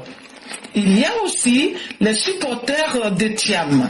Un Thiam qui, après avoir donné son mot d'ordre de libération de la Côte d'Ivoire en une semaine, a arraché un gendarme à l'affection de sa famille. Voyez-vous, la Gen Z africaine est en manque de structure, d'ambition, de motivation. Devrions-nous introduire dans l'ossature politique de nos jeunes nations encore fragiles des individus comme Oxymore ou comme Ziggy? Non. La Gen Z africaine est pathétique en général. Merci et à bientôt. Merci infiniment à Mère Blanc qui met à nu une triste réalité de la génération Z. Cette génération qui a eu tout, faut le dire, qui a eu tout pour pouvoir réussir.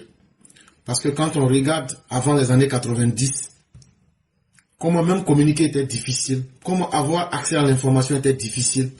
Quand on voit que eux ils sont nés et que à partir de leur naissance, beaucoup de choses se sont tellement améliorées, ils n'ont jamais su profiter.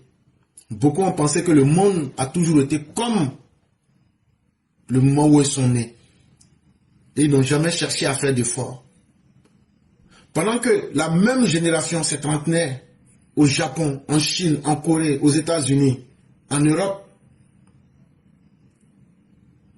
pendant que ceux-là sont en train de chercher aujourd'hui à être les alternatives pour assurer le destin de leur pays, malheureusement chez nous, c'est une génération qu'on a endoctrinée à travers les agoras. Entre 2000 et 2011.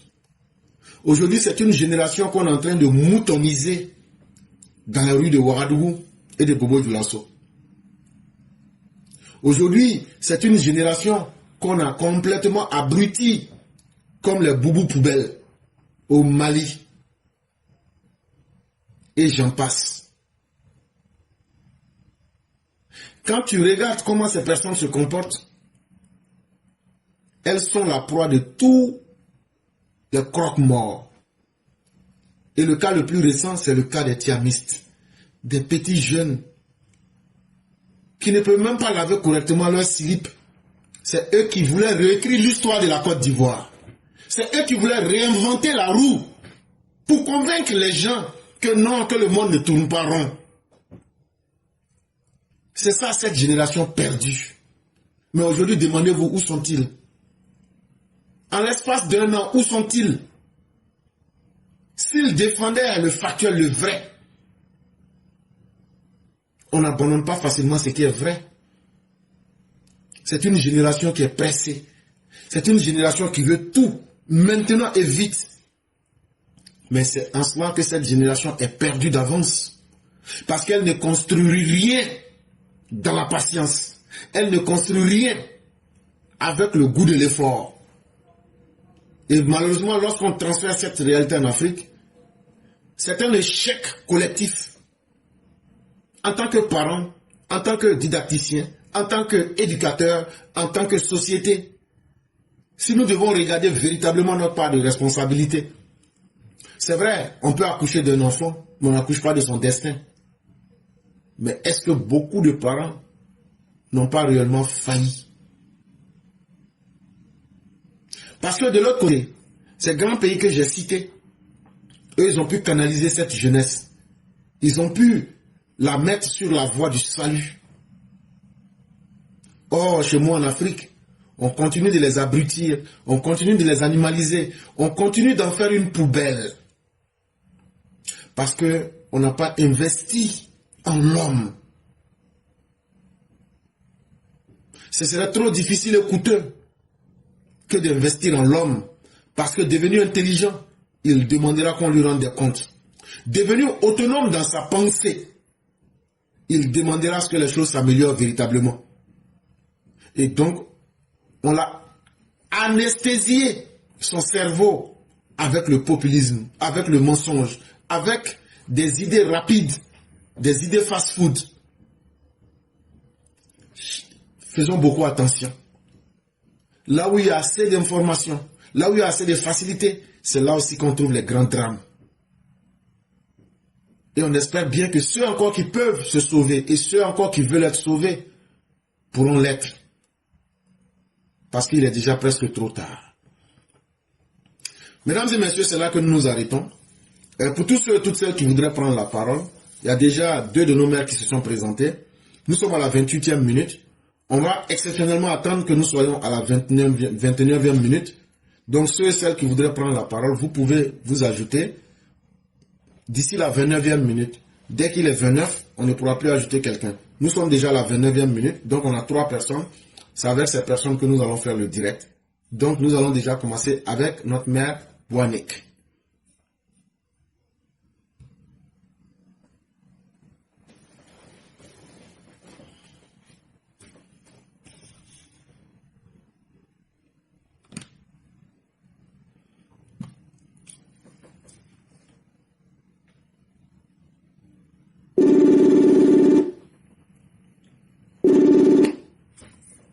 Allô? Allô, bonjour professeur. Bonjour chère mère, comment allez-vous? Je vais bien et vous? Dieu merci, tout va pour le mieux.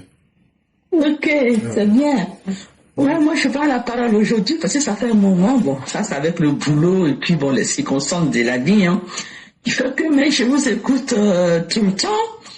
Et je vous remercie aussi, je voulais vous le dire, mais j'ai oublié, c'est quand vous étiez sur le panel de c'est Kader que vous avez recadré un voyou qui voulait se prendre pour, je sais pas, un éléphant, vous l'avez bien recadré.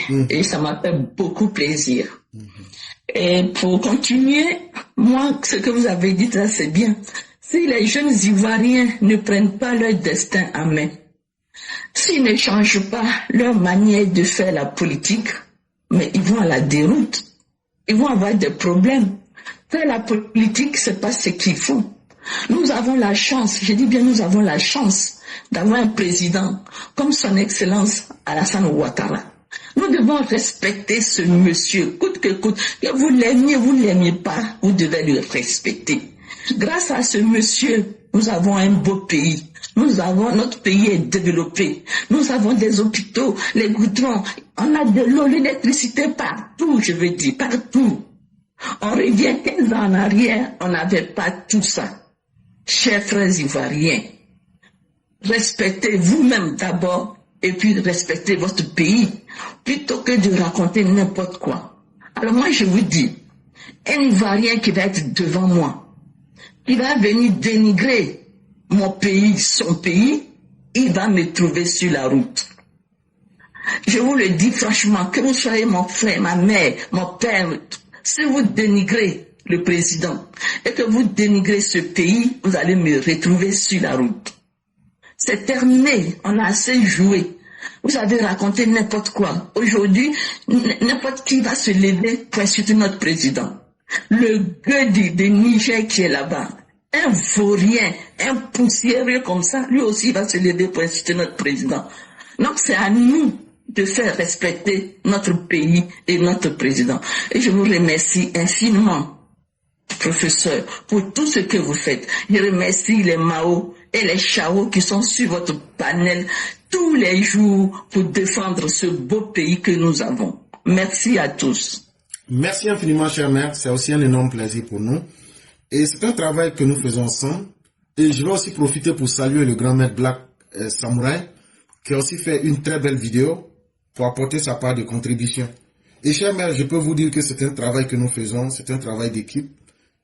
Et dans nos différences, on arrive à défendre ce qu'il faut défendre, c'est-à-dire d'abord l'image de notre pays, les institutions. Et je crois que c'est le meilleur combat que nous puissions mener. Parce que c'est un combat qui est tellement noble qu'aujourd'hui nous sommes les hommes les plus fiers. Et aujourd'hui, nous pouvons dire que nous n'ayons pas vécu inutilement.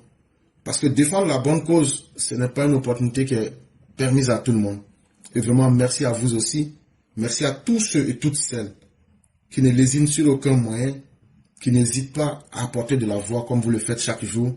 C'est un énorme plaisir pour nous. Et nous tenons aussi à vous dire merci, merci et merci de continuer le combat. Merci, professeur. Excellente soirée à vous, chère mère. Merci à vous aussi. Je vous en prie. Merci.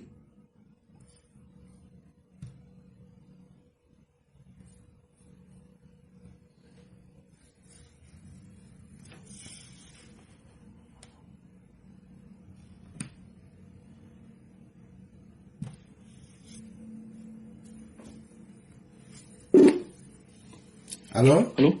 Oui. Le grand frère, bonjour. Bonjour le grand maître, comment ça va? Oui, ça va bien, Dieu merci. Dieu merci. Et la famille? Et la famille, ça va, ça va. Dieu merci. Que Dieu nous aide tous. Merci beaucoup, merci. Okay. Donc on vous laisse la parole. Ok. Ok, parfait. Bonjour à tous ceux qui nous écoutent. J'ai un message pour les personnes de l'AES, les gens de l'AES. Vous savez, le président du Niger a accusé directement notre président Alassane Dramane Ouattara d'être le soutien des territoriaux qui vous font mal. Mais ce que j'aimerais leur dire là, vraiment, c'est d'être un peu intelligent. Vous savez, c'est comme par exemple... Allô? Oui, on vous écoute.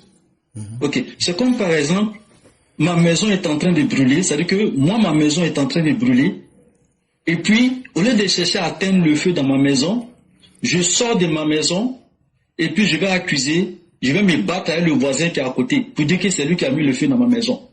Mais chers Nigériens, chers Maliens, chers Burkinabés, avant de vous asseoir pour croire à vos dirigeants que c'est la Côte d'Ivoire qui est la raison de votre malheur là, dites-leur d'éteindre d'abord le feu qu'il y a chez vous.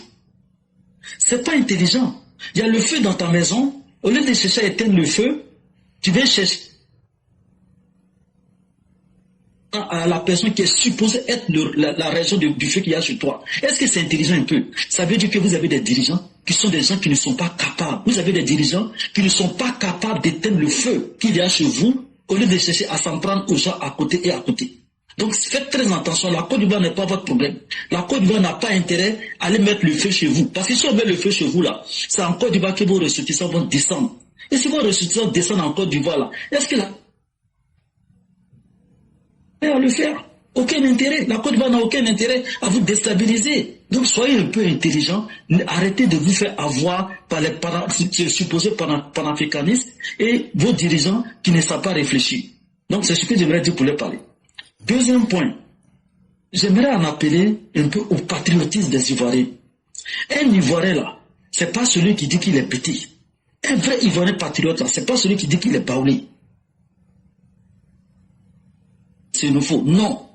Quand on dit on est Ivoirien patriote là, c'est que tu aimes ton pays, tu mets en avant les premiers intérêts de ton pays.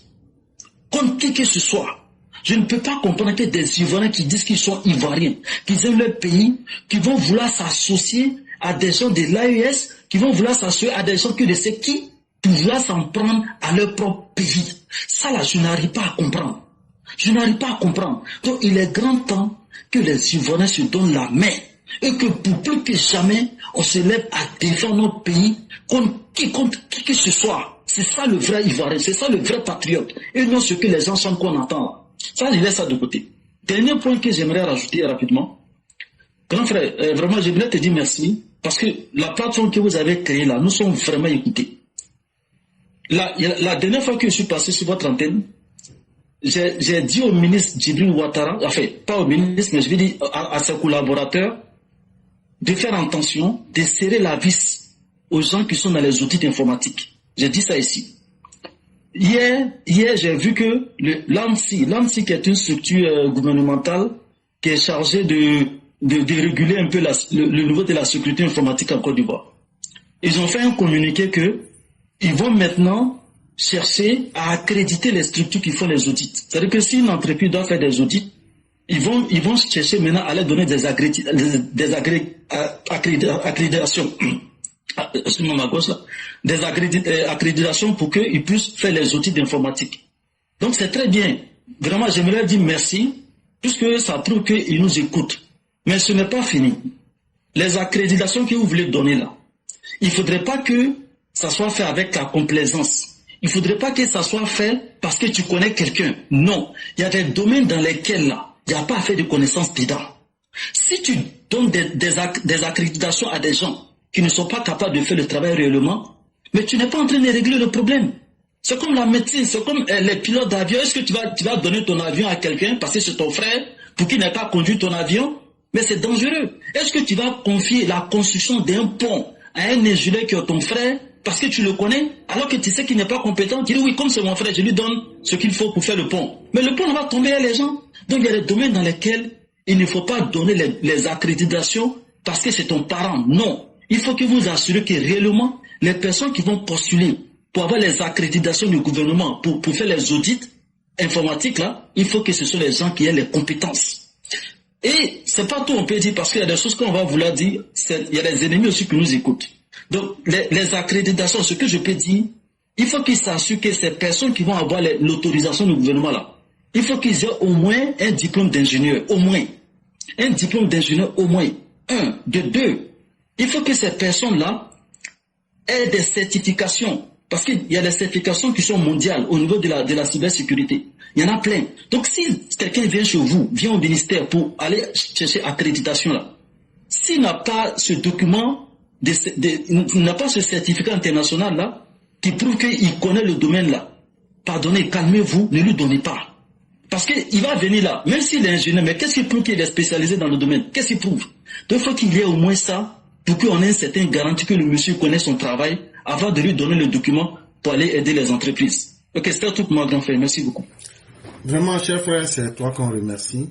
Et le fait que nous soyons écoutés, ce n'est pas parce que nous produisons la quantité, mais c'est surtout la qualité. Regardez ce que vous venez de faire actuellement. Ça, c'est un travail même d'expertise pour lequel vous devriez être payé. Mais l'amour du pays fait que nous attirons l'attention et nous proposons des solutions sur des choses. Vous voyez ici, tous ceux qui parlent là, est-ce que quelqu'un vient parler de sa vie? On vient, chacun prend le point qu'il veut développer, il développe, il donne ses solutions. C'est ça qui fait qu'on est écouté. On n'est pas une plateforme de bavardage. On n'est pas une plateforme qui perd le temps aux gens. Quand on vient ici là, quand le père Martial vient là, il dit ce qu'il a dit, il dit ses solutions, on passe à autre chose. Toi, tu viens dans ton domaine, tu dis ce que tu as envie de dire. Et quand c'est comme ça, on sait que celui qui parle là, il parle de ce qu'il connaît.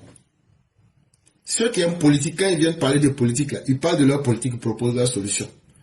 Ceux qui savent critiquer les phénomènes sociaux comme maman Aki, elle vient, elle parle de ses fleurs au bord de la route, elle parle de ça, elle dit, elle veut voir, voilà comment elle veut. C'est clair quoi, c'est clair. Tu ne verras personne sur la plateforme d'éclaireur pro vérité en train de parler d'un sujet qu'il ne maîtrise pas.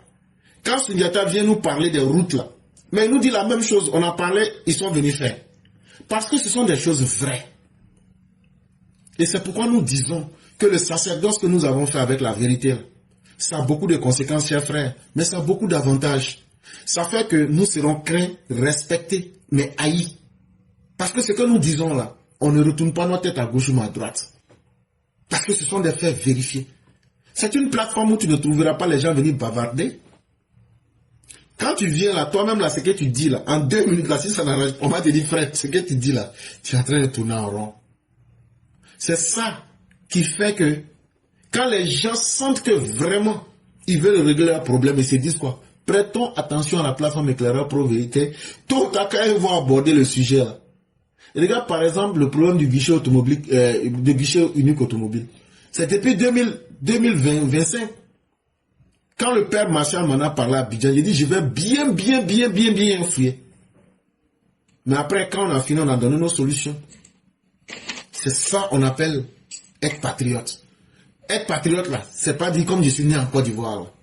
Sinon, les meilleurs ennemis de la Côte d'Ivoire sont aujourd'hui en train de chercher à renverser ce pays-là. Mais ils ne réussiront pas par la grâce de Dieu. Et donc, chers frères, c'est vous que nous remercions. L'altruisme, la générosité de cœur que vous mettez à la disposition de l'État sans rien attendre. C'est ça. C'est rare, mais comme on aime à le dire, il n'y a rien qui est perdu. Ce que tu as donné gratuitement, Dieu va le multiplier pour te le rendre. C'est Dieu seul qui sait comment le faire. Quant au pays de l'AES, nous les encourageons à être dans ce qu'ils sont. Parce que tant qu'eux seront derniers, ça va nous permettre d'être à l'aise pour évoluer. Nous prions Dieu, la malédiction dans laquelle les pays de l'AES se sont mis là, que Dieu puisse augmenter. Frère, si eux là, ils aiment la situation dans laquelle ils sont, qui sommes-nous pour leur dire que nous, on va les aider par la force? C'est que quelqu'un aime là, tu laisses la personne dedans. Nous là, on ne va pas les suivre. Et nous là, on ne va pas négocier avec l'analphabétisme, on ne va pas négocier avec la pauvreté et on ne va pas négocier avec l'humiliation de nos peuples. Mais la vérité sera sûre. Parce que le temps et l'histoire seront des juges qu'on ne peut pas corrompre. Vraiment, merci cher frère, merci pour le travail bien fait. Et par rapport à la question que tu m'avais posée la dernière fois, par rapport aux plateformes intermédiaires, là, je pense qu'il ne faut plus pousser, il faut laisser ça comme ça. Là, comme ça, je pense que s'ils ont déjà entendu de ce qu'on a parlé, eux-mêmes ils doivent prendre conscience et maintenant trouver les méthodes pour pouvoir s'arranger eux-mêmes. Vraiment, merci beaucoup. Et déjà, on peut vous souhaiter un excellent week-end dans le froid. Il faut partir à la maison. Alors? Chef, vous êtes là? Allô? Oui. Allô? Oui, je suis là. Vous m'entendez? J'ai dit, je te souhaite un très bon week-end dans le froid. Je t'envoie un peu là-haut. Non, merci beaucoup. Comme grand frère, un petit truc que j'aimerais ajouter. Vous savez, quand on vient parler sur votre plateforme, c'est pas tout on peut dire. Non, on peut pas tout donc, dire. Nous, on ne veut qu'aider le pays sans rien attendre en retour. Donc, quand il dit ça, Doyen Marseille n'aime pas qu'il dise ça. Il dit non, Doyen, il dit moi, je vais aider mon pays. C'est ça mon objectif. Ouais. Donc, moi, j'aimerais dire en nos cadres, moi, je n'ai pas besoin qu'on sache qui je suis. Je n'ai pas besoin qu'on me connaisse. Donc, il y a des conseils que j'ai envie de donner à nos cadres, mais je ne peux pas donner ça sur la place publique. Voilà. Donc, si vraiment nos cadres, ils ont besoin de conseils dans notre domaine d'expertise, peut passer par vous, peut passer par Doyen Martial. On va les aider sans rien attendre en retour. Je n'ai pas besoin qu'on me connaisse. Voilà. C'est tout ce que je voudrais. Parce que c'est pas tout on peut dire sur la plateforme. Non, mais les ennemis nous écoutent aussi. Mais c'est surtout ça. Il y a beaucoup de choses, on ne peut pas vraiment les dire. Ou bien même ce qu'on fait en arrière-plan, on ne peut pas expliquer. Mais Dieu est témoin et Dieu sait que ce n'est pas contre quelqu'un, mais c'est surtout pour aider notre pays. Et nous avons toujours été ouverts. Hein. Et quand les gens nous approchent, par exemple au ministère de la Jeunesse, on a travaillé avec eux. On a travaillé avec, quand Patrick Haché était Premier ministre, on a travaillé avec eux sur beaucoup de questions. Et dans beaucoup de ministères, on a travaillé. Donc, nous restons ouverts à tout le monde. Si on a dit quelque chose et qu'on n'a pas pu développer, on ne peut pas rentrer dans certaines choses en public. Mais si vous nous contactez là, c'est sans frais. On va vous dire ce qu'il faut faire. Et on le fait déjà, mais à certaines choses, vraiment, on ne pourra pas les étaler ici, comme vous l'avez dit, parce que l'ennemi pourra en profiter. Et donc, voilà. Et je pense que les gens comprennent. Voilà. Je pense que les gens comprennent. Parfait. Voilà. Ok. Merci beaucoup, grand frère. Bonne journée. Merci beaucoup. Et bien des choses à toute la famille. Merci. Au revoir. Je vous en prie. Mesdames et messieurs, nous allons passer. Il y a une de nos mères qui s'est signalée à la dernière minute. Ok. On va lui donner rapidement 5 minutes avant de passer à Mère Tchangé.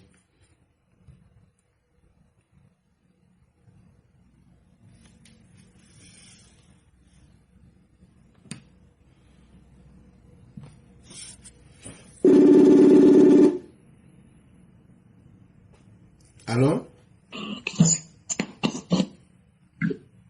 Allô? Allô? Oui. Bonsoir, Clara. Bonsoir, chère mère, comment allez-vous? Ça va et chez vous-même? Dieu merci, tout va très bien. D'accord. Donc, Clara, vraiment, je vous remercie de m'avoir donné la parole. Moi, mon cri de cœur aujourd'hui, moi, je tenais à dire merci à Soro Guillaume et puis les pauvres babos ne sont pas lucide, que Dieu les maudisse. Parce que, monsieur l'éclaireur, si vous voyez un tyrannie morveux, un chien, un analphabète, un tocard, un maudit, un bâtard qui s'assoit dans sa terre poussiéreuse là et traiter notre président de tel. C'est parce que Soro Guillaume et les probables ont donné l'occasion. Voilà. Si notre Tiani sont où? Il va passer par où? Pour tenir ces gens de propos. Mais ce Tiani morveux, que Dieu le maudisse. Amen. Ce qu'il a dit là, moi je n'ai pas dit les autres, ce qu'il a dit là. Vraiment, je ne sais pas comment il va s'en sortir quoi. Que Dieu même lui-même s'enfonce. Que Dieu ne lui donne pas la porte comme une porte de sortie. J'ai mal, l'éclaireur. J'ai mal. Depuis que j'ai entendu ce morveux là prononcer ça et puis mettre le nom du Prado dedans, j'ai dit, mais il est saoulé, il a pris quoi? Jusqu'à ce point. L'éclaireur ne pas monopoliser la parole. Franchement, il faut que ce soit ce Ibe Cacao, ce Tiani, Assimi, même s'il ne parle pas, on sait que comment on appelle, il fait des mauvaises choses en bas. Donc moi, je vais les mettre tous dans le même bateau. Prenons des sanctions. Montrez-les que de la manière qu'on les a reçus ici, et on continue de les recevoir là, que c'est comme ça du jour au lendemain, on peut les faire shit. Un président ne parle pas comme ça, sachant bien que tu as ton même, le nombre de population qui est ici. Et au lieu de tenir des propos censés, pour nous on peut comprendre, mais jusqu'à arriver sur le président et puis dire son nom et l'insulter comme ça, il faut des sanctions. Moi, je pense que les colères même là, sur le lendemain même là, les Ivoiriens devraient sortir pour revendiquer et puis essayer de leur montrer que vraiment ils ont touché à quelque chose qu'ils ne devraient pas toucher. Ils sont allés loin. Ibrahim allé loin. Tiani allé loin. Donc, je pense que les autorités doivent essayer de réfléchir. Qu'est-ce qu'il faut faire? On s'en fout. Mélanger un peu. Essayez de les titiller, essayez de les taper un peu pour qu'ils sachent, pour servir des leçons aux autres qui ont ça dans leur cœur là. Les décourager. Essayez de les servir des leçons. Trop c'est trop. Il faut que ça s'arrête. On veut plus ça. Chaque fois que tu peux insulter nos papas, on est là, on a mal. On ne sait pas ce qu'il faut faire. Papa Adologie, il a dit que je vais votre quartier là. Et Clara, qu'est-ce qui s'est passé? Tout le monde n'était pas sur la garde. Donc vraiment, il ne va pas nous dire, il ne va pas nous pousser d'aller faire tout nous-mêmes là. Et soyons vraiment de réagir. Les autorités, comment on appelle, les ministres, comment on appelle, l'armée, je ne sais pas, essayer de voir pour qu'on puisse mettre fin. Et sans mettre, montrer un tout petit peu que vraiment si on se tait là, c'est parce que on ne veut pas que le pire arrive, que sinon on peut faire pire que ça. Le clair, je vais m'arrêter là. Que Dieu vous-même vous protège. Surtout pas, c'est pas du jeu, c'est pas facile. Pour votre constance. Merci beaucoup, chère mère. C'est ça vraiment. Pour votre courage. Que Dieu protège l'éclaireur, votre famille. Amen. Que Dieu protège les autorités. Amen. TBO. Amen. Le corps. Amen. Papa Ado. Que Dieu vraiment nous protège. Amen. Paix à la Côte d'Ivoire. Que Dieu bénisse tout le monde. Amen. Vraiment merci à toutes les Mao et puis à tous les ciao. À toutes les tout le monde, salut tout le monde. Vraiment merci au fond du cœur, que Dieu vraiment nous bénisse tous. Et vraiment bonne soirée l'éclaireur. Merci beaucoup, chère mère, et que Dieu aussi vous bénisse et Dieu bénisse tous ceux qui sont sur la plateforme Éclaireur Pro Vérité. Et toutes ces personnes qui sont des bonnes âmes, qui veulent la paix, la prospérité, la dignité pour chaque être humain. Et chère mère, soyez patiente. Nous avons déjà la raison, nous avons le droit et nous avons les faits qui militent en notre faveur. Faites-nous confiance. La méthode qui sera appliquée sera la bonne. Et Tiani va ressentir la bêtise qu'il a commise. Il va ressentir la douleur. Mais tu sais, quand il y a la douleur dans ton corps, mais tu cries, personne ne voit. Là. Ça fait encore plus mal. Parce que tu ne peux pas expliquer. On m'a dit on ne voit pas. Mais c'est ce qu'on va lui faire. Asseyez-vous et regardez seulement la fin. Asseyez-vous et regardez. Ça ne restera pas lettre morte. Est-ce que vous n'avez pas entendu le porte-parole du gouvernement dire que nous attendons la réponse pour pouvoir continuer, pour prendre des décisions? Des décisions seront prises. Et des décisions sont en train d'être prises. Mais comme je l'ai dit là, ce n'est pas parce qu'on t'a invité au baptême que toi-même là, tu dois donner le nom de l'enfant. Et au nom de ce respect-là, on va suivre nos autorités. Mais il y a des actions concrètes qui sont là.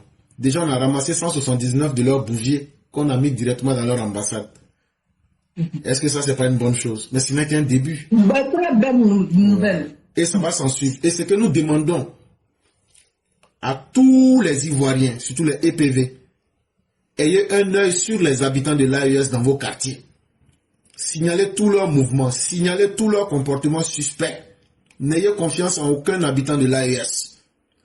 Prenez-les comme des ennemis et épiez-les, vérifiez-les, contrôlez-les. Quand vous voyez quelque chose de suspect, ne vous attaquez à personne. Mais vérifiez, contrôlez. Si vous voyez des choses bizarres, là, que ce soit sur la vérité, dites-nous rapidement, on va aller vérifier. Je dis bien, dites-nous rapidement, on va aller vérifier. Parce que ce qu'ils veulent faire là, ils veulent faire de l'infiltration pour attaquer, pour créer le désordre. Et je pense déjà que le Niger est en train de faire rentrer des personnes et même en train de galvaniser certains djihadistes pour les faire rentrer en Côte d'Ivoire. On a commencé déjà à avoir l'information.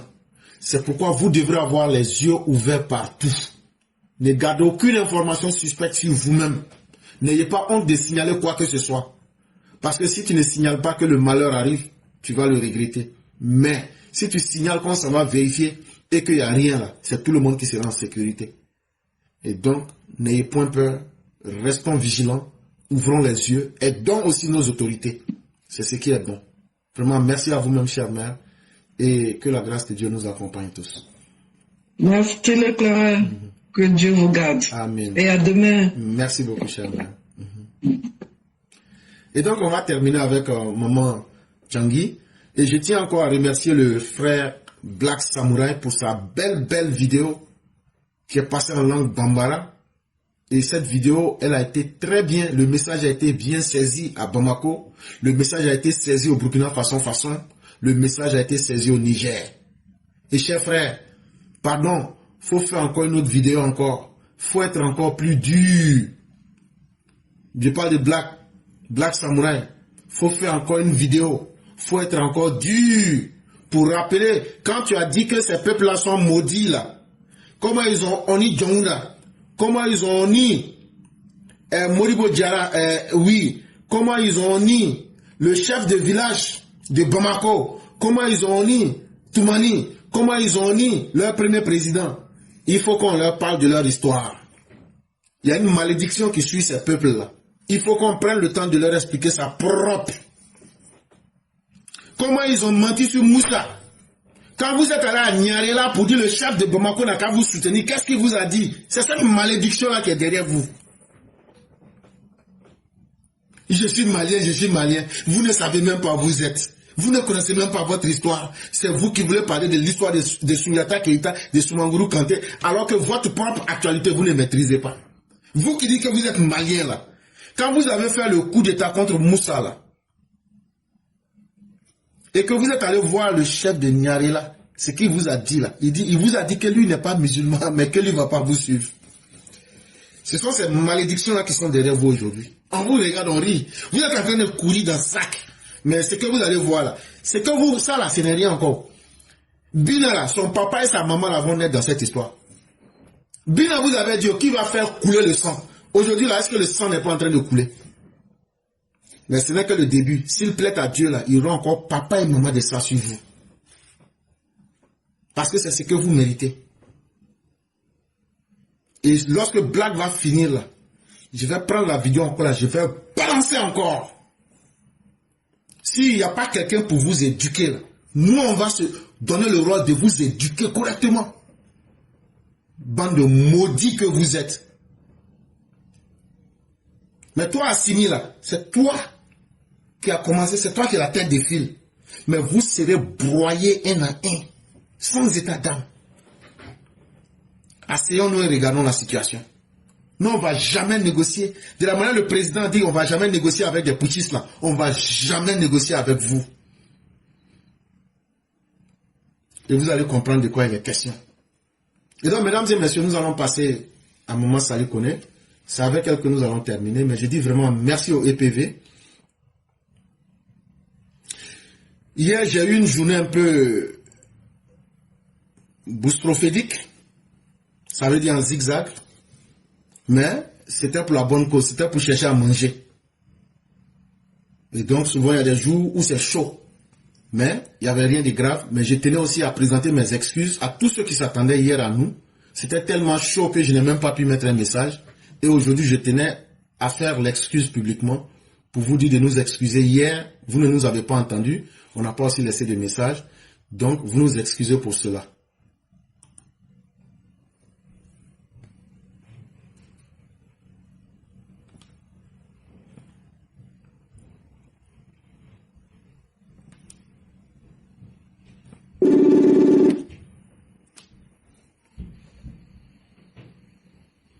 Allô? Oui, bonjour, professeur 5 étoiles. Bonjour, cher mère, comment allez-vous? Je vais bien, et vous? Dieu merci, tout va excellemment bien. Et la famille? Alhamdulillah. Et de votre côté là-bas? Que Dieu, ça va, on se plaint pas, ça va. C'est le froid là, mais bon, on tiendra. Enfin,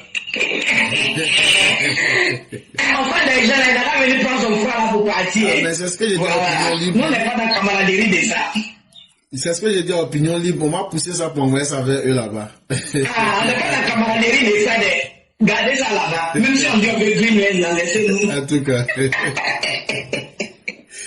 Que Dieu nous aide. Amin, mon professeur. On va vous laisser la parole. Merci, professeur, merci infiniment. Bonjour à tous les élèves, bonjour à tous ceux qui nous suivent. Aujourd'hui, c'est vendredi, jour de prière encore pour nous les musulmans et très bonjour aussi pour les chrétiens, les non-musulmans. Que Dieu nous garde dans sa grâce et qu'il nous fasse miséricorde. Juma Moubarak aux musulmans et excellent vendredi à tous les non-musulmans. Professeur éclaireur, merci pour tout, merci, tu fais tellement de beaux développements que souvent même, on dit on va prendre, on va laisser. Et merci aussi à notre maman, la mère Blanc, pour ce très très beau édito, c'est bel édito, mais c'est beau édito. Prenez un, laissez un, voilà, au campement là-bas, nous c'est comme ça on fait. Voilà. Donc, vraiment, professeur, je vais spéculer un peu sur le côté de la mère Blanc, et puis maintenant terminer avec notre papa ado. Pour dire que nous, les parents, nous sommes le miroir de nos enfants. Cette génération est un poli versé partout là, dans le monde entier, qui se promène comme une jeunesse ivoirienne, une jeunesse africaine là. C'est parce que les parents même sont impolis. C'est parce que les parents même n'ont pas été éduqués, donc ils n'ont pas su éduquer les enfants. Sinon, comment on peut haïr son pays? Quand tu dis c'est ton pays, tu n'as qu'un seul pays. Là, comment tu peux haïr ce pays? Aller t'associer aux ennemis pour venir combattre ton pays. Si toi-même tes parents là ne sont pas comme toi, je m'accouche pas cher, hein. C'est que tu es là, c'est ce que tu mets au monde. Donc toute cette génération est un poli mal élevé qui se balade là. Ils sont comment on appelle, ils sont le reflet de leurs parents. Ils sont le miroir de leurs parents. Aujourd'hui là, ce n'est pas si tu ne peux pas éduquer l'enfant, c'est pas la peine d'en faire. C'est mieux. Mais on n'est pas en faire que d'avoir des enfants. Hey, vous les parents là, si vous ne savez pas éduquer vos enfants, là, quand vos enfants sont mal élevés là, c'est vous qui êtes mal élevés.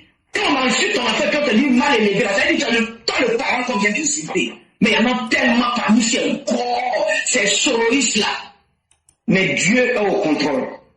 Et on va vous dire, vous l'AES et puis vous les gens qui n'aimez pas papa ado, Papa, de son mandat de cette fois-ci, là, c'est le mandat du peuple ivoirien. C'est le mandat des militants et sympathisants du RHDP. C'est nous, on est sortis pour lui demander pardon pour qu'il soit assis où il est aujourd'hui là. Donc on ne va, vous n'allez pas le vilipender et puis on va mettre dans sous nos bouches. Vous avez compris? Vos conneries que vous avez fait avant là, cette fois-ci là, le mandat de Papa Ado les 5 dernières années là, si vous aviez erré, on va sortir. Oui, j'ai vu des gens dire comment les morts des $1. Mais hey, vous savez, est-ce que c'est lui-même qui est derrière cela, vous connaissez? Pour nous là, on est nombreux partout, c'est nous on lui a demandé d'être là. On ne va pas accepter que vous lui manquez de respect, bande d'impolis que vous êtes. Vous n'allez pas lui manquer de respect. Celui qui sort, qui lui manque de respect, on va te faire ça à vous. Aujourd'hui, Dieu merci à les réseaux sociaux, non. On va te faire ça propre. Parce qu'on ne va pas accepter qu'on vienne nous maudire, nous. Parce que si nous on s'assoit et que vous insultez notre papa là, c'est nous qui nous maudissons parce que c'est nous qui avons obligé ce monsieur-là à être là encore. Donc vous n'allez pas venir lui manquer puis on va vous regarder. Vous sortez là, on va vous faire ça seul. Voilà. Donc c'est ce que j'avais à vous dire aujourd'hui. On ne peut plus jouer avec cette histoire de Papa Ado là. Non. Parce que vous là, vous êtes mal élevés là. On ne va pas accepter que vous venez montrer vos éducations de poubelle là, non papa. Non. C'est fini ça. L'amusement est terminé. Les droits de Ado, soutien 100%. Soutien 100%. Et Côte d'Ivoire là maintenant là, on vous a dit, vous les étrangers qui êtes en Côte d'Ivoire qui n'aimez pas le pays là, allez-y chez vous. Mais vous n'allez pas rester chez nous et puis manquer à notre pays. On ne va pas accepter ça. Vos pays de merde, vous fuyez là-bas, venir avoir l'Eldorado chez nous là. Et puis vous ne pouvez pas nous respecter là. Vous allez retourner chez vous. C'est pourquoi chez les jeunes États-Unis là, je n'en veux pas. Il protège son pays. Ah oui, il est temps. Tu n'aimes pas mon pays, tu dégages. C'est clair. Tu n'as pas besoin de venir dans mon pays pour venir faire du n'importe quoi. Va ce faire, il va le faire. L'étranger doit toujours connaître sa place. L'étranger là, il doit connaître sa place. Donc vous là, quand vous ne connaissez pas vos places là, vous voulez venir nous piétiner dans le pays de nos ancêtres là, on ne va pas vous accepter. Ça c'est fini ça. C'est fini. La Côte d'Ivoire c'est de la vente de bon. On a fini amusement avec vous là. Vous nous aviez dégoûté, vous les étrangers de la Côte d'Ivoire. Vous nous dégoûtez. Et c'est fini, un point, un trait. Les morts d'Ado, big up à vous. Je vous supporte. Le ministre de porte-parole, merci beaucoup. Oui, parce que c'est nous qui avons demandé à Papa Ado d'être là. Donc on ne va pas accepter ces manquements de qui que ce soit. Merci professeur, je vais m'arrêter là pour ne pas m'inquiéter si content, car je connais le temps. Mais professeur, hier là, je me suis posé beaucoup de questions. Oui, quand notre frère, le combattant de sac de piment, a pris ces deux bonnes arrivées là, et puis les policiers, leur laxisme m'a vraiment fait ça fait que j'ai mal dormi hier, je me suis posé beaucoup de questions. J'ai dit, mais les policiers là même qui devaient aider à conduire ces deux bonnes arrivées là au commissariat pour qu'on sache exactement qui sont, c'est eux-mêmes qui disent, il faut les laisser partir. Professeur, ça m'a beaucoup intrigué. Je m'arrête là. Que Dieu protège Papa Ado, que Dieu protège tous ceux qui l'entourent, et que Dieu protège notre belle Côte d'Ivoire. Et professeur, éclaire toi-même ainsi que tous les CPV. Merci, je m'arrête là. Merci beaucoup, cher maire. N'ayez point de crainte. Nous avons un bon contrôle de la situation en main et tout est sous bon contrôle. Faites-nous confiance. Et quand tu as déjà la protection de Dieu et que tu as l'intelligence du président Alassane Ouattara, c'est déjà le bon bout.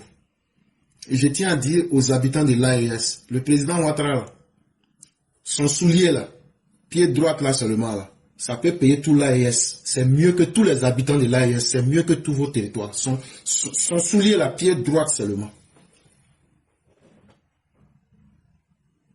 Si c'est vous, des gens qui vivent de la pitié internationale, qui devaient venir insulter, vous vous êtes mal trompés. Mais on va enlever ça dans vos yeux. Cette fois-ci, c'est terminé. C'est terminé. Ça sera du tic au tac. Et vous allez vivre les conséquences en direct. Apprêtez-vous.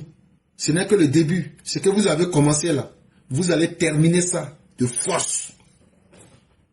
Parce qu'on va vous obliger à comprendre que vous n'allez pas faire ce jeu-là avec nous. Votre malédiction là, vous allez assumer ça seul.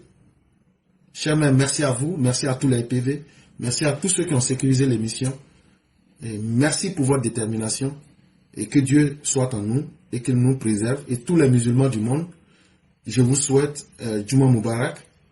Et que Dieu puisse accepter toutes les prières et que sa grâce soit en nous, que Dieu protège nos autorités, que Dieu protège nos populations, que Dieu protège l'Afrique, mais que Dieu surtout maudisse toutes les mauvaises âmes qui veulent voir le désordre prospérer. Amen. Et que nous-mêmes qui sommes à l'aventure, Dieu puisse nous protéger des méfaits de l'aventure et aussi nous donne longue vie et qu'il nous protège aussi de tout ce qui est néfaste. Vraiment, merci à vous, chère mère. On va vous laisser le mot de la fin.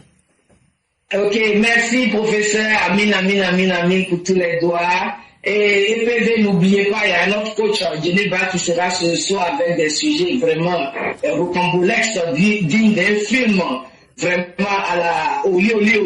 Donc, il y aura la coach Geneva ce soir avec les sujets de la vie. Merci beaucoup, professeur. Que Dieu protège la Côte d'Ivoire, que Dieu protège Papa de tous ceux qui l'entourent, ainsi que nous-mêmes, les EPV à la tête, commençant par notre professeur éclaireur et toute la classe. Merci, ainsi que nos combattants, nos vaillants combattants, que Dieu vous protège, qu'il vous guide et qu'il vous multiplie avec ses anges face à tout combat que vous feriez face. Merci, professeur, je m'arrête là. Merci beaucoup, chère mère. Excellente soirée à chacun et à chacune. Merci. Okay.